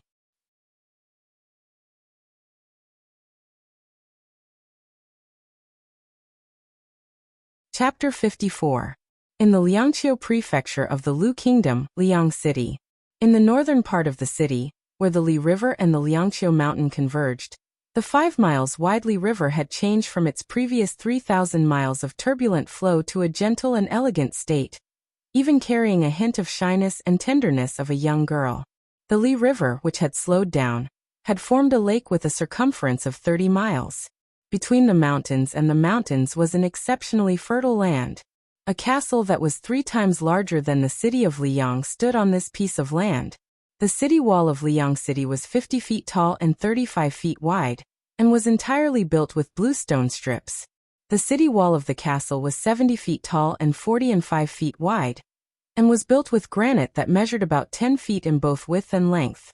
The city wall of the castle was 4 miles in both width and length. Within the castle, there were layers upon layers of mountains, rivers and gardens, and countless pavilions were hidden in the mist. At the 4 corners of the castle, there were 4 fortresses that measured 1 mile in both width and length, each with 1,200 elite soldiers stationed in each of them. A total of 4,800 elite warriors of the clan were guarding the outer defensive line of the castle, while the city guards of Liang City only numbered 3,000. On top of the 4 city gates of the castle, there was only a square black stone slab that measured 3 feet in both width and length. On top of it, a square character of Lu was written in large seal characters. Apart from that, there were no other signs. This castle was where the main branch of the Lu family of Liang City was located, the core of the Lu family. It was the place where the Lu family of Liang City, the #1 family in the Lu kingdom, controlled the entire power of the clan. At noon, under a dense cluster of grape trellises in the northeast corner of the city, 24 serving ladies were standing in a straight line against a parapet wall. They were holding their breaths and staring at the ground 3 inches in front of their feet, not daring to make even the slightest sound. Under the grape trellis, on a warm and sparkling white jade bed, a noblewoman whose complexion was similar to that of a 16-year-old girl, but the corners of her eyes and the tips of her brows were a bit more mature, giving off an extremely dignified and murderous aura. She was currently lazily leaning against a bundle of embroidery, lightly stroking a poisonous snake coiled in front of her. The poisonous snake was 12 feet long, and as thick as an adult's arm. Its entire body was covered in blue scales, and there was an extremely thin red line from its lower jaw to its tail. The poisonous snake coiled in front of the lady, flicking its foot-long tongue in and out from time to time, letting out a hissing sound that could make anyone shudder. Those who were familiar with all poisons in the world would recognize that this poisonous snake was a rare mid-tier demonic beast, the blood rainbow blue cloud seed. This kind of snake was born 1 foot long, and it would grow 1 foot every 100 years. Looking at this blue cloud snake's body length, it should have lived for 1100 years. Lan Xiaozi ran like the wind. The blue scales on its body were extremely tough, impervious to all weapons. Its poisonous fangs were sharp enough to pierce through heavy armor, and it could easily kill any martial artist below the breath condensation tier. Under the gentle stroke of the noblewoman, this poisonous and ferocious Lan Xiaozi became as docile as a kitten. It kept flicking its tongue out lazily, and from time to time, it would wiggle its body that was glowing with a bright blue light, gently rubbing against the noblewoman's palm. 4 beautiful maids with stunning figures and temperament stood by the jade bed, silently serving tea and water to the lady, peeling the skins and seeds of the grapes, and feeding the sweet grape pulp into the lady's mouth. All of a sudden, a series of rapid footsteps was heard. A middle-aged scholar, clad in undergarments and a cloak, came out from behind a cluster of blooming Chinese roses. He strode quickly to the jade bed, grabbed the Lan Xiaozi, and threw it over 70 to 80 feet away, then lay down right next to the noblewoman.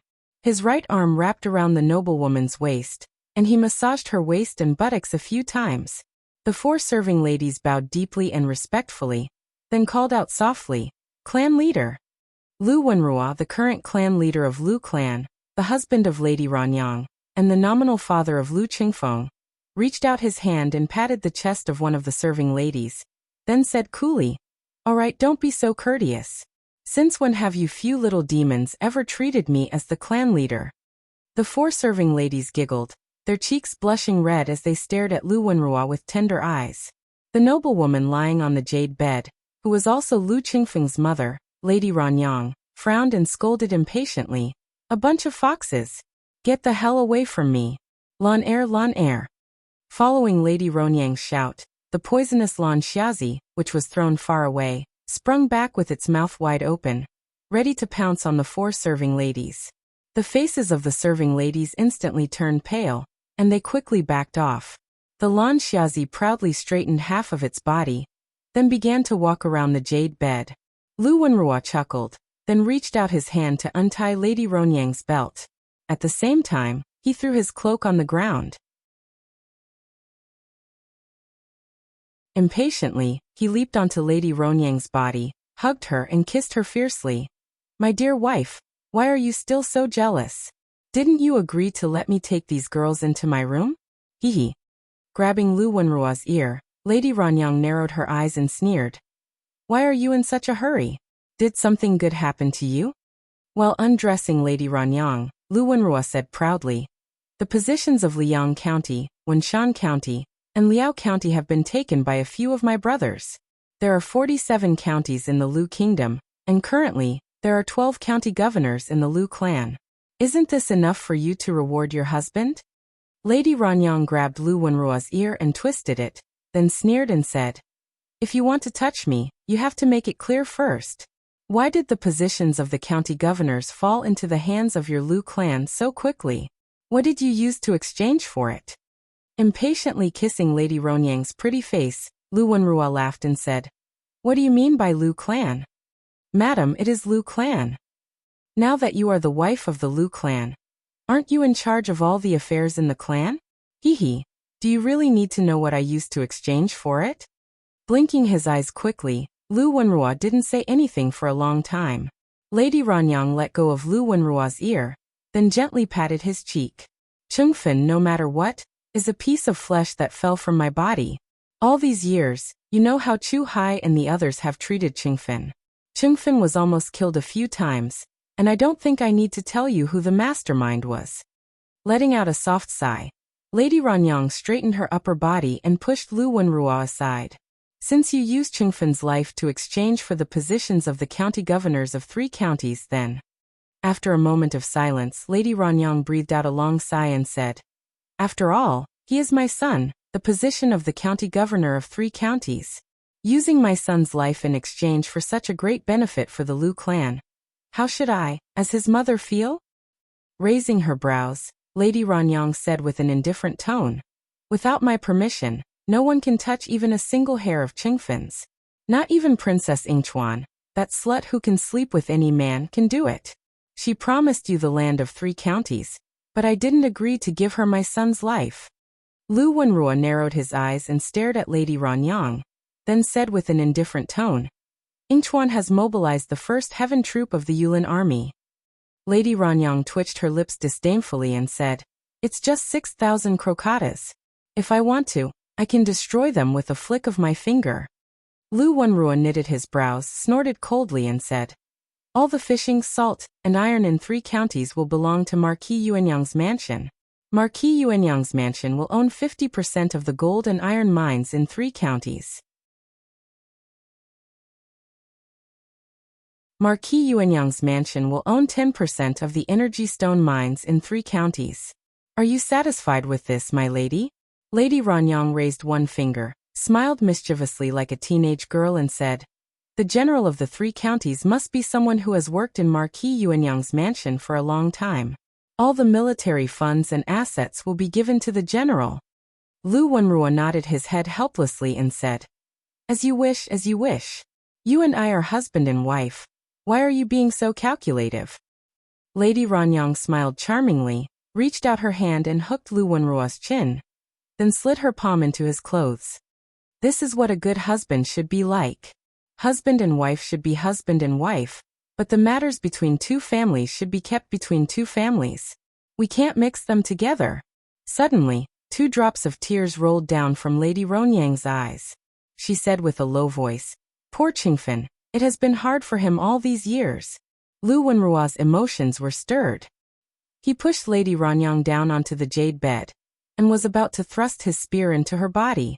At that moment, when both of them were about to enter the harbor, a young girl dressed in black quickly walked out from behind a vine. Holding a small note in her hand, she quickly came before the jade bed and said with a low voice, I've just received a letter from the Black Swallow. Yan Buji from Zhuguozheng of Great Yan Dynasty fell into the river and drowned. Yan Buji doesn't have any children, but he has 19 illegitimate children. The Imperial Court of Great Yan Dynasty has ruled that among these 19 illegitimate children, the one who arrives at Ji City first will inherit all the titles, official positions, and fiefs of Zhuguozheng. Lu Wenruo laughed and said, The most absurd and unruly member of the Imperial clan of Great Yan Dynasty is finally dead? I wonder which illegitimate child has the fortune. On the other side, Lady Ranyang screamed and kicked Lu Wenruo off the jade bed. She roared with a hoarse voice, Yan Buji is dead? The one who arrives at Ji City first will inherit all his possessions? Damn it! Damn it! Dispatch all the mountain-crushing cavalry of Lu clan. Spare no cost, save my dear son and return to Ji City at the fastest speed possible. Lu Wenruo leaped up in anger, pointed his finger at Lady Ranyang and roared, Taiyuo, are you crazy? Lady Ranyang leaped 8 feet high and screamed, Yingchuan, that bitch. How dare she hurt my dear son Chengfeng? I'll fight her to the death. Why aren't you mobilizing the mountain-crushing cavalry to save Chengfeng? His father, his biological father, is Yan Buji. Lu Wenrua felt as if he was struck by a thunderbolt, and his body turned stiff.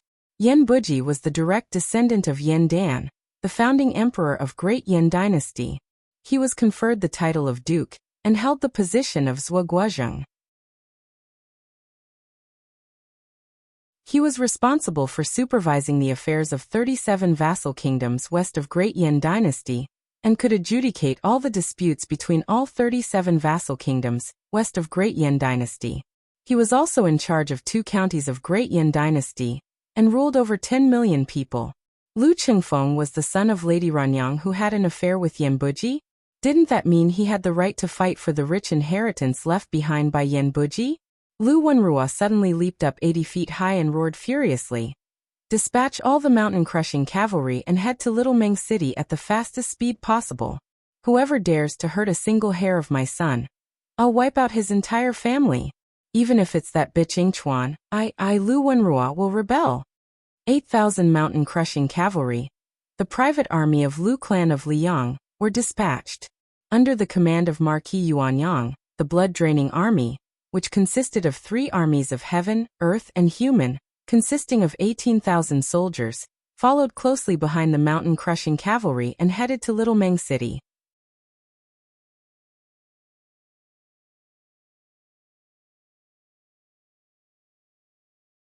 Chapter 55.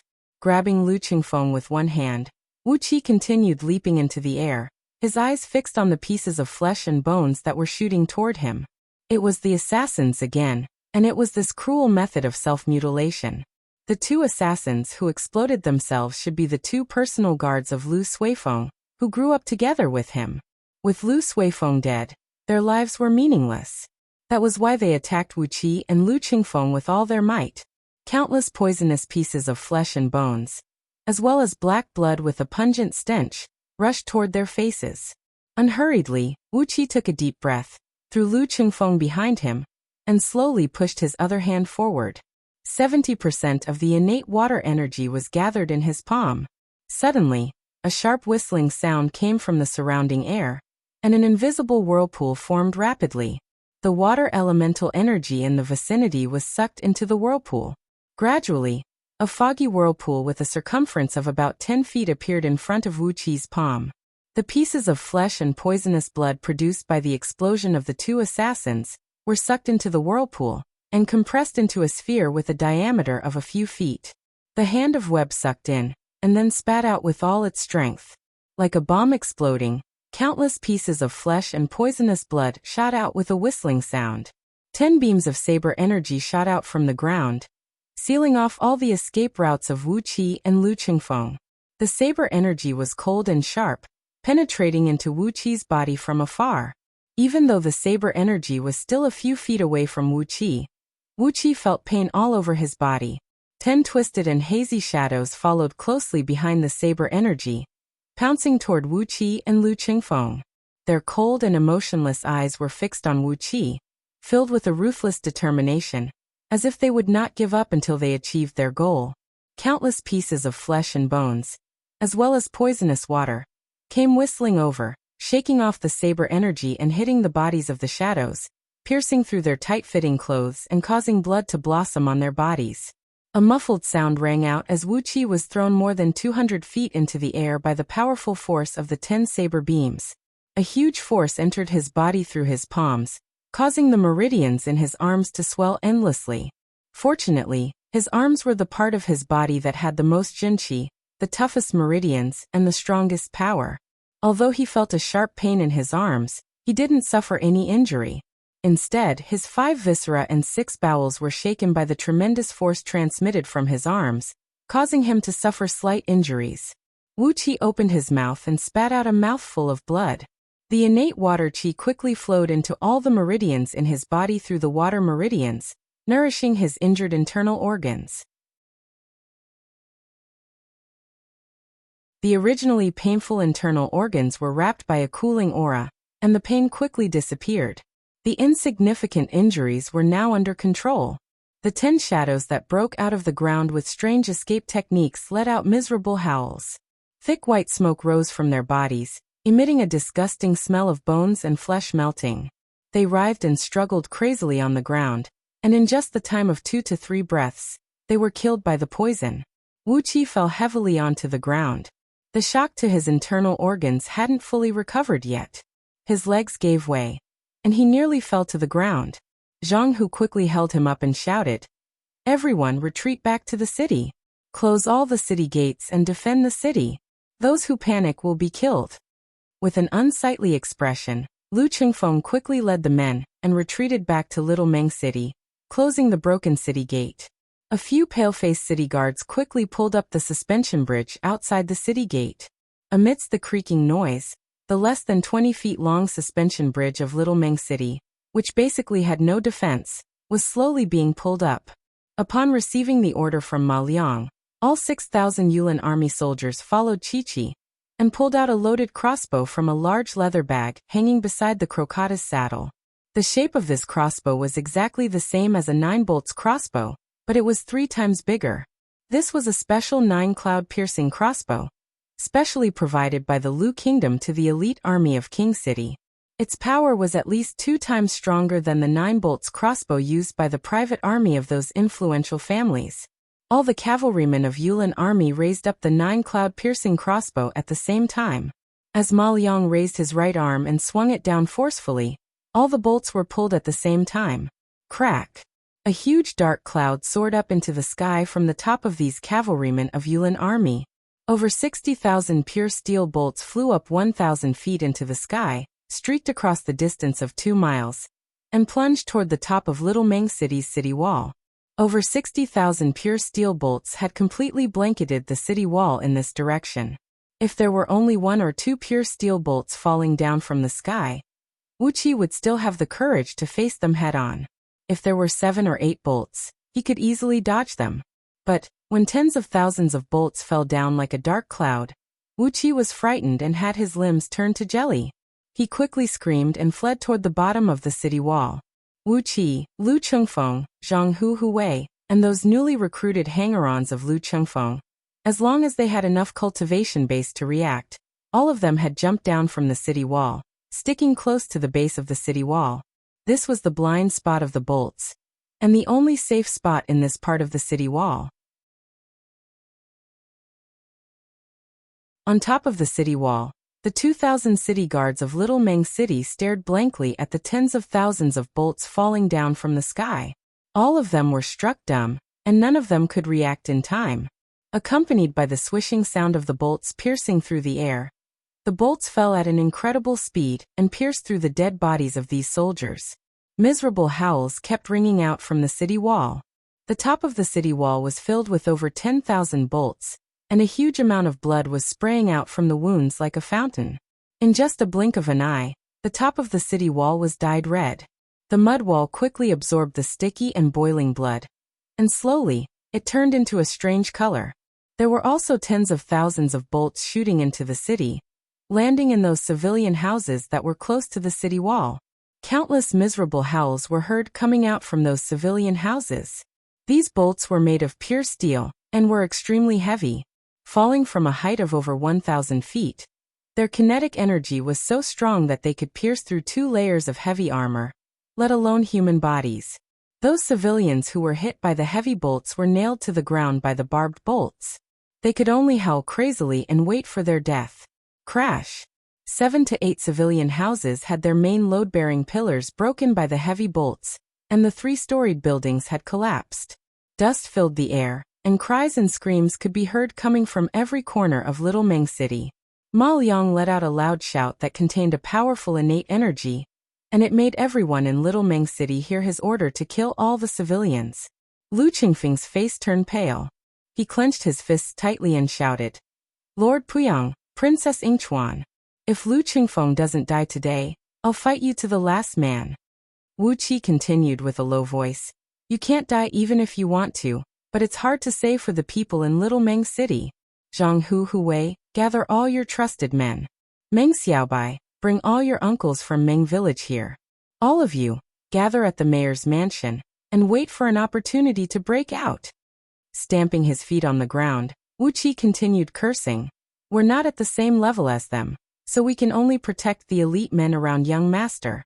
We have to abandon those city guards. Damn it, I need to lead the city guards alone and fight the Yulin army outside. If the situation goes south, at least give us enough time to retreat. The combat strength of the Yulin army was so strong, and the 9-cloud-piercing crossbow had killed over 2,000 city guards with just one volley. Wuxia had no confidence to rely on these city guards, who lacked armor and weapons, to fight the enemies. Left with no other choice, he had to protect the elite men around Lu Chengfeng. He had to sacrifice these city guards, and try his best to create an opportunity for these elite men around Lu Chengfeng to break out of the encirclement. Crocatas not only had a strong combat strength, they could also run at an incredible speed. Without a powerful sniper, Wuxia, Lu Chengfeng, and the rest of them basically had no chance of escaping. Someone had to sacrifice himself and lead the city guards to fight to the death. Xiaohe jumped out and shouted, Wuxia, you protect young master and retreat. Xiaohe, lead the city guards and fight them. With a kick, Wuxia sent Xiaohe flying aside, sneered and said, if young master had 100 men of sacrifice, even if you want to hang yourself and jump off a cliff, you can do whatever you want. But now, young master only has 2 or 3 loyal men. Even if you want to die, I don't want you to die. Rolling his eyes, Wuxia pulled Lu Chengfeng up, brought all the men and rushed to the mayor's mansion. He took out all the gold bricks under Lu Chengfeng's bed and piled them up in front of the mayor's mansion. Quickly, all the city guards in the city gathered on the street. Wuxia pointed his finger at those gold bricks and shouted, brothers, someone is trying to give young master a hard time. Here are 200,000 gold bricks. Kill them all, and the gold will be yours. It was the same old trick of, when a generous reward is offered, there will always be a brave man. But this trick always brought out a powerful effect beyond everyone's expectation. The eyes of all the city guards lit up. They raised their weapons up high, threw their heads back and shouted, fight to the death, fight to the death, fight to the death. Over 20,000 men shouted the slogan fight to the death. At the same time, their war cry soared into the sky and shook the ground of Little Meng City. Outside the city, when Maoliang and Luo Kadi heard the crazy roars coming from within the city, their faces fell. With such a high morale, it seemed like it would be much more difficult for them to break into Little Meng City. They believed that the force they brought with them was more than enough to wipe out Little Meng City. But if too many of the Yulin army were killed or wounded, how were they going to explain to the people when they returned? After hesitating for a while, Luo Kadi gave out a new order. Over 6,000 crocatas were divided into 4 groups, surrounding Little Meng City from 4 directions. All the 9 cloud-piercing crossbows were reloaded, and the bolts were reloaded. Smoke and dust were rising from all directions. A large convoy was slowly approaching Little Meng City along the main road. Under the urging of Luo Kadi and Maoliang, over 800 men who escorted the convoy began to unload the goods from the carriages. After a short period of work, they had finally assembled 80 strange-shaped machines. These machines, which looked like coffins and had 4 wheels at the bottom, could be dragged by manpower. They were divided into 4 groups, surrounding Little Meng City from 4 directions. Standing on the roof of the mayor's mansion, Lu Chengfeng's face turned green when he saw these machines. That bitch Princess Yingchuan, in order to avenge her son, she even brought out the MO machine that was guarding the capital city? Wuxia found it strange to hear the gentle and elegant Lu Chengfeng scolding the princess of a kingdom as a bitch. But what could make Lu Chengfeng lose his composure like this? What is the MO machine? Is it very powerful? Wuxia asked hastily.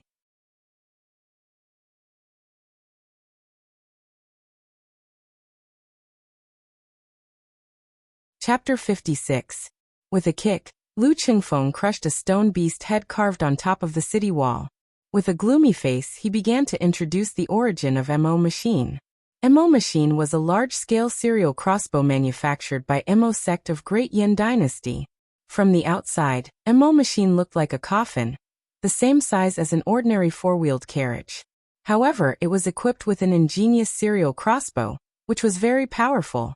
In actual combat, MOG could choose to fire a single bolt consecutively, or he could choose to fire 3 bolts, 6 bolts, 9 bolts, 12 bolts, 18 bolts, or a maximum of 108 bolts in unison to launch an attack.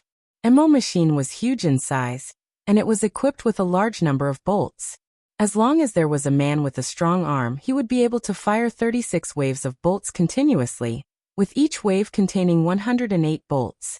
When the bolts in MO machine were emptied, he just had to take out the empty box and replace it with a full one, and he would be able to fire again. The time needed to replace the box would not exceed the time needed to drink a cup of tea.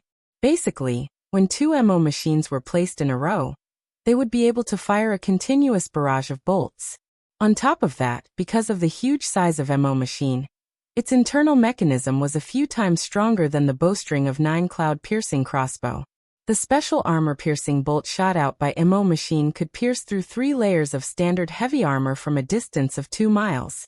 Within a distance of 200 steps, the bolt could pierce through the bodies of 5 heavily armored soldiers in a row. On the battlefield, the MO machine was a killing machine through and through. When 10 MO machines formed a formation, even an army of 100,000 soldiers would not be able to break through. Even with all the resources of the Lu Kingdom, they could only exchange 100 MO machines from their suzerain, the Great Yin Dynasty. All of them were placed in the capital city of the Lu Kingdom, as the last line of defense of the Lu Kingdom. 15 years ago, when the Gaoling Kingdom, the mortal enemy of the Lu Kingdom, broke through the defensive line at the border of the Lu Kingdom and attacked the capital city of the Lu Kingdom, 50,000 elite cavalrymen were slaughtered by 100 MO machines in just 15 minutes outside the capital city. Now there were 80 MO machines surrounding Little Meng City. Using 80 MO machines to attack Little Meng City, which only had 8,000 city guards, was like using a butcher's knife to kill an ant. After listening to Lu Qingfeng's words, Wu Qi's face also turned pale. To be able to pierce through 3 layers of heavy armor from a distance of 1 kilometer, this power was simply not any weaker than the heavy sniper rifle in Wu Wang's memory. Even if you were a Xiantian expert, you would only end up with a body full of sieves when faced with the MO machine's continuous shots. 80 MO machines were more than enough to kill all the people in Little Meng City, leaving no survivors. Under Wu Qi's anxious gaze, 80 MO machines, under the guidance of manpower, approached slowly from all 4 sides of the city wall. Outside the city walls in each direction, there were 20 MO machines arranged in a straight line. About 300 feet behind MOG were over 1,000 Crocata's cavalries of Yulin Royal Guards armed with 9 cloud-piercing crossbows. Gradually, all 80 MO machines were now less than 1,000 feet away from the city wall of Little Meng City. Princess Ying Chuan, Lord Baishu, I'll remember all of you. Both of Wu Qi's hands were trembling, and a few streams of misty water vapor were shooting out from his fingertips. Layers upon layers of water elemental energies were rushing over from all directions, wheeling quickly around Wu Qi, bringing up a large sheet of thin white mist. Young master, can't you deploy a formation to protect the entire Little Meng City? Wu Qi gazed at Lu Qingfeng and asked helplessly. Furiously, Lu Qingfeng glared at Wu Qi and said, "Who do you think I am? The legendary Earth Immortal who has formed the Jin Dan realm? With my cultivation of peak stage Ho Tian realm a few months ago, driving 3 formation pillars is already my limit." Lu Qingfeng snorted coldly and blushed. He let out a hollow laugh and said, "Of course, even if my cultivation has reached the Jin Dan realm, I still can't deploy a formation that can protect an entire city.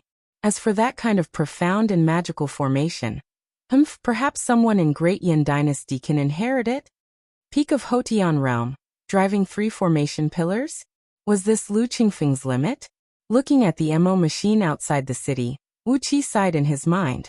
If he had the cultivation of Jin Dan realm now, and could deploy a formation that could cover an area of a few miles, how great would that be? The pitch-black shell of the MO machine, which didn't reflect any light under the sunlight, had given Wu Qi a tremendous pressure. Sighing lightly, Wu Qi took out a storage bag from a secret pocket on his chest and handed it over to Lu Qingfeng. "Take this. There are food, water, medicines and some gold, silver and jewelry in it. It's more convenient to bring this with you when you're escaping. Lu Qingfeng snatched the storage bag, then gazed at Wu Qi with a joyful expression and said, "So it was you who did that? There should be at least a few magical items in it, right? At least, there should be some energy stones, right? Where are they?" Wu Qi tilted his head and stared at the MO machine outside the city. He couldn't be bothered with Lu Qingfeng. He had risked his life to steal 2 storage bags, and it was already very generous of him to give one to Lu Qingfeng. Yet, Lu Qingfeng still wanted the original items in the storage bag? Don't even think about it. Touching the other storage bag on his chest, Wu Qi felt much more relaxed. All the things he had found in Little Meng City were stored in this storage bag. Even if he couldn't defend the city, even if he was forced to flee, with these things he would have the confidence to survive in this world. Xiaohe, Zhang Hu and Hu Wei were mobilizing the city guards, dividing the areas for each camp according to the neighborhoods. The enemies outside the city were too powerful, and the broken city wall of Little Meng City couldn't be defended any longer. Therefore, they had to rely on the civilian houses within the city to defend themselves. The first thing that all the city guards who were stationed in the civilian houses did was to use all the materials they could find and build a thick and heavy defensive layer on top of their heads. Quilts that were soaked with water, animal skins that were also soaked with water, wooden planks, iron pots, tabletop, cloth bags filled with soil, and so on. All the city guards were moving quickly. Especially those civilian houses with 2 stories and above. They were the favorite of all the soldiers. They hid on the first floor, piling up all kinds of miscellaneous items they could find on the floor, effectively building a strong defensive layer. Except for 5,000 elite city guards, who were fully equipped with armor and weapons, who were stationed in the mayor's mansion, which was built entirely with bricks and stones. The rest of the soldiers were stationed in different civilian houses in Little Meng City. Under the supervision of these soldiers, all the civilians in Little Meng City were ready to fight to the death. Ma Liang's order of killing everyone in the city had been heard clearly by everyone in the city. Since you want to slaughter everyone in the city, don't blame everyone in the city for fighting to the death with you. While the soldiers and civilians in the city were getting ready, the MO machine outside the city was carefully making some adjustments. Accompanied by the sound of grinding gears, the front end of the MO machine was slowly lifted up, forming an angle of 45 degrees from the ground. Wu Qi pulled Lu Qingfeng and jumped off the city tower, bringing a group of men and squeezing into a dark hole on the city wall where the soldiers were hiding. They moved a few green bricks away, and through the observation holes on the city wall, they could clearly see the movement of the enemy outside the city. About half an hour later, all the adjustments of the MO machines were completed. Riding on crocotas, Luo Kadi raised his sword high up into the air and cried out, "Fire at the same time, attack the city. After the city is breached, don't seal off the blades, let the boys do whatever they want." A dead silence reigned in Little Meng City. Suddenly, a few clear and melodious clangs of metal clashing rang out. After that, 108 small openings suddenly appeared on the front end of the MO machines. Wave after wave of bolts shot out like a swarm of crazy hornets, piercing through the air with an ear-splitting swishing noise. Waves of bolts soared high up into the sky. After gliding heavily for some distance, they drew a beautiful arc in the air and fell forcefully onto the ground. The bolts shot out from 4 directions converged in the sky above Little Meng City, covering the entire city with nearly no blind spots. The bolts fell down like raindrops. Clang, clang, clang, clang. Almost at the same time, the roof tiles of all the houses in Little Meng City exploded. Countless green roof tiles shattered into pieces, and large pieces of bricks and tiles shot up several feet high into the sky. At first glance, all the houses and courtyards in Little Meng City were covered by a layer of green dust. Loud crashing noises kept coming out from the observation holes. Looking out from the observation holes, all the buildings on the eastern side of Little Meng City were collapsing. Through the flying dust, one could see countless figures twisting and twitching amidst the rain of bolts, then falling stiffly to the ground. Wu Qi's eyes turned red. Among those figures, most of them were the people of Little Meng City. He didn't care if those people died, as Wu Qi didn't have any feelings for them. However, there was also a group of city guards among them, and Wuxia had spent a lot of effort to train them. He had personally supervised their training, lectured them personally, and taught them how to cultivate their inner strength. He had even trained some of the soldiers in combat. Princess Yingchuan. Lord Baishu. Wuxia forcefully slammed his palm onto the city wall. Princess Yingchuan. Lord Baishu.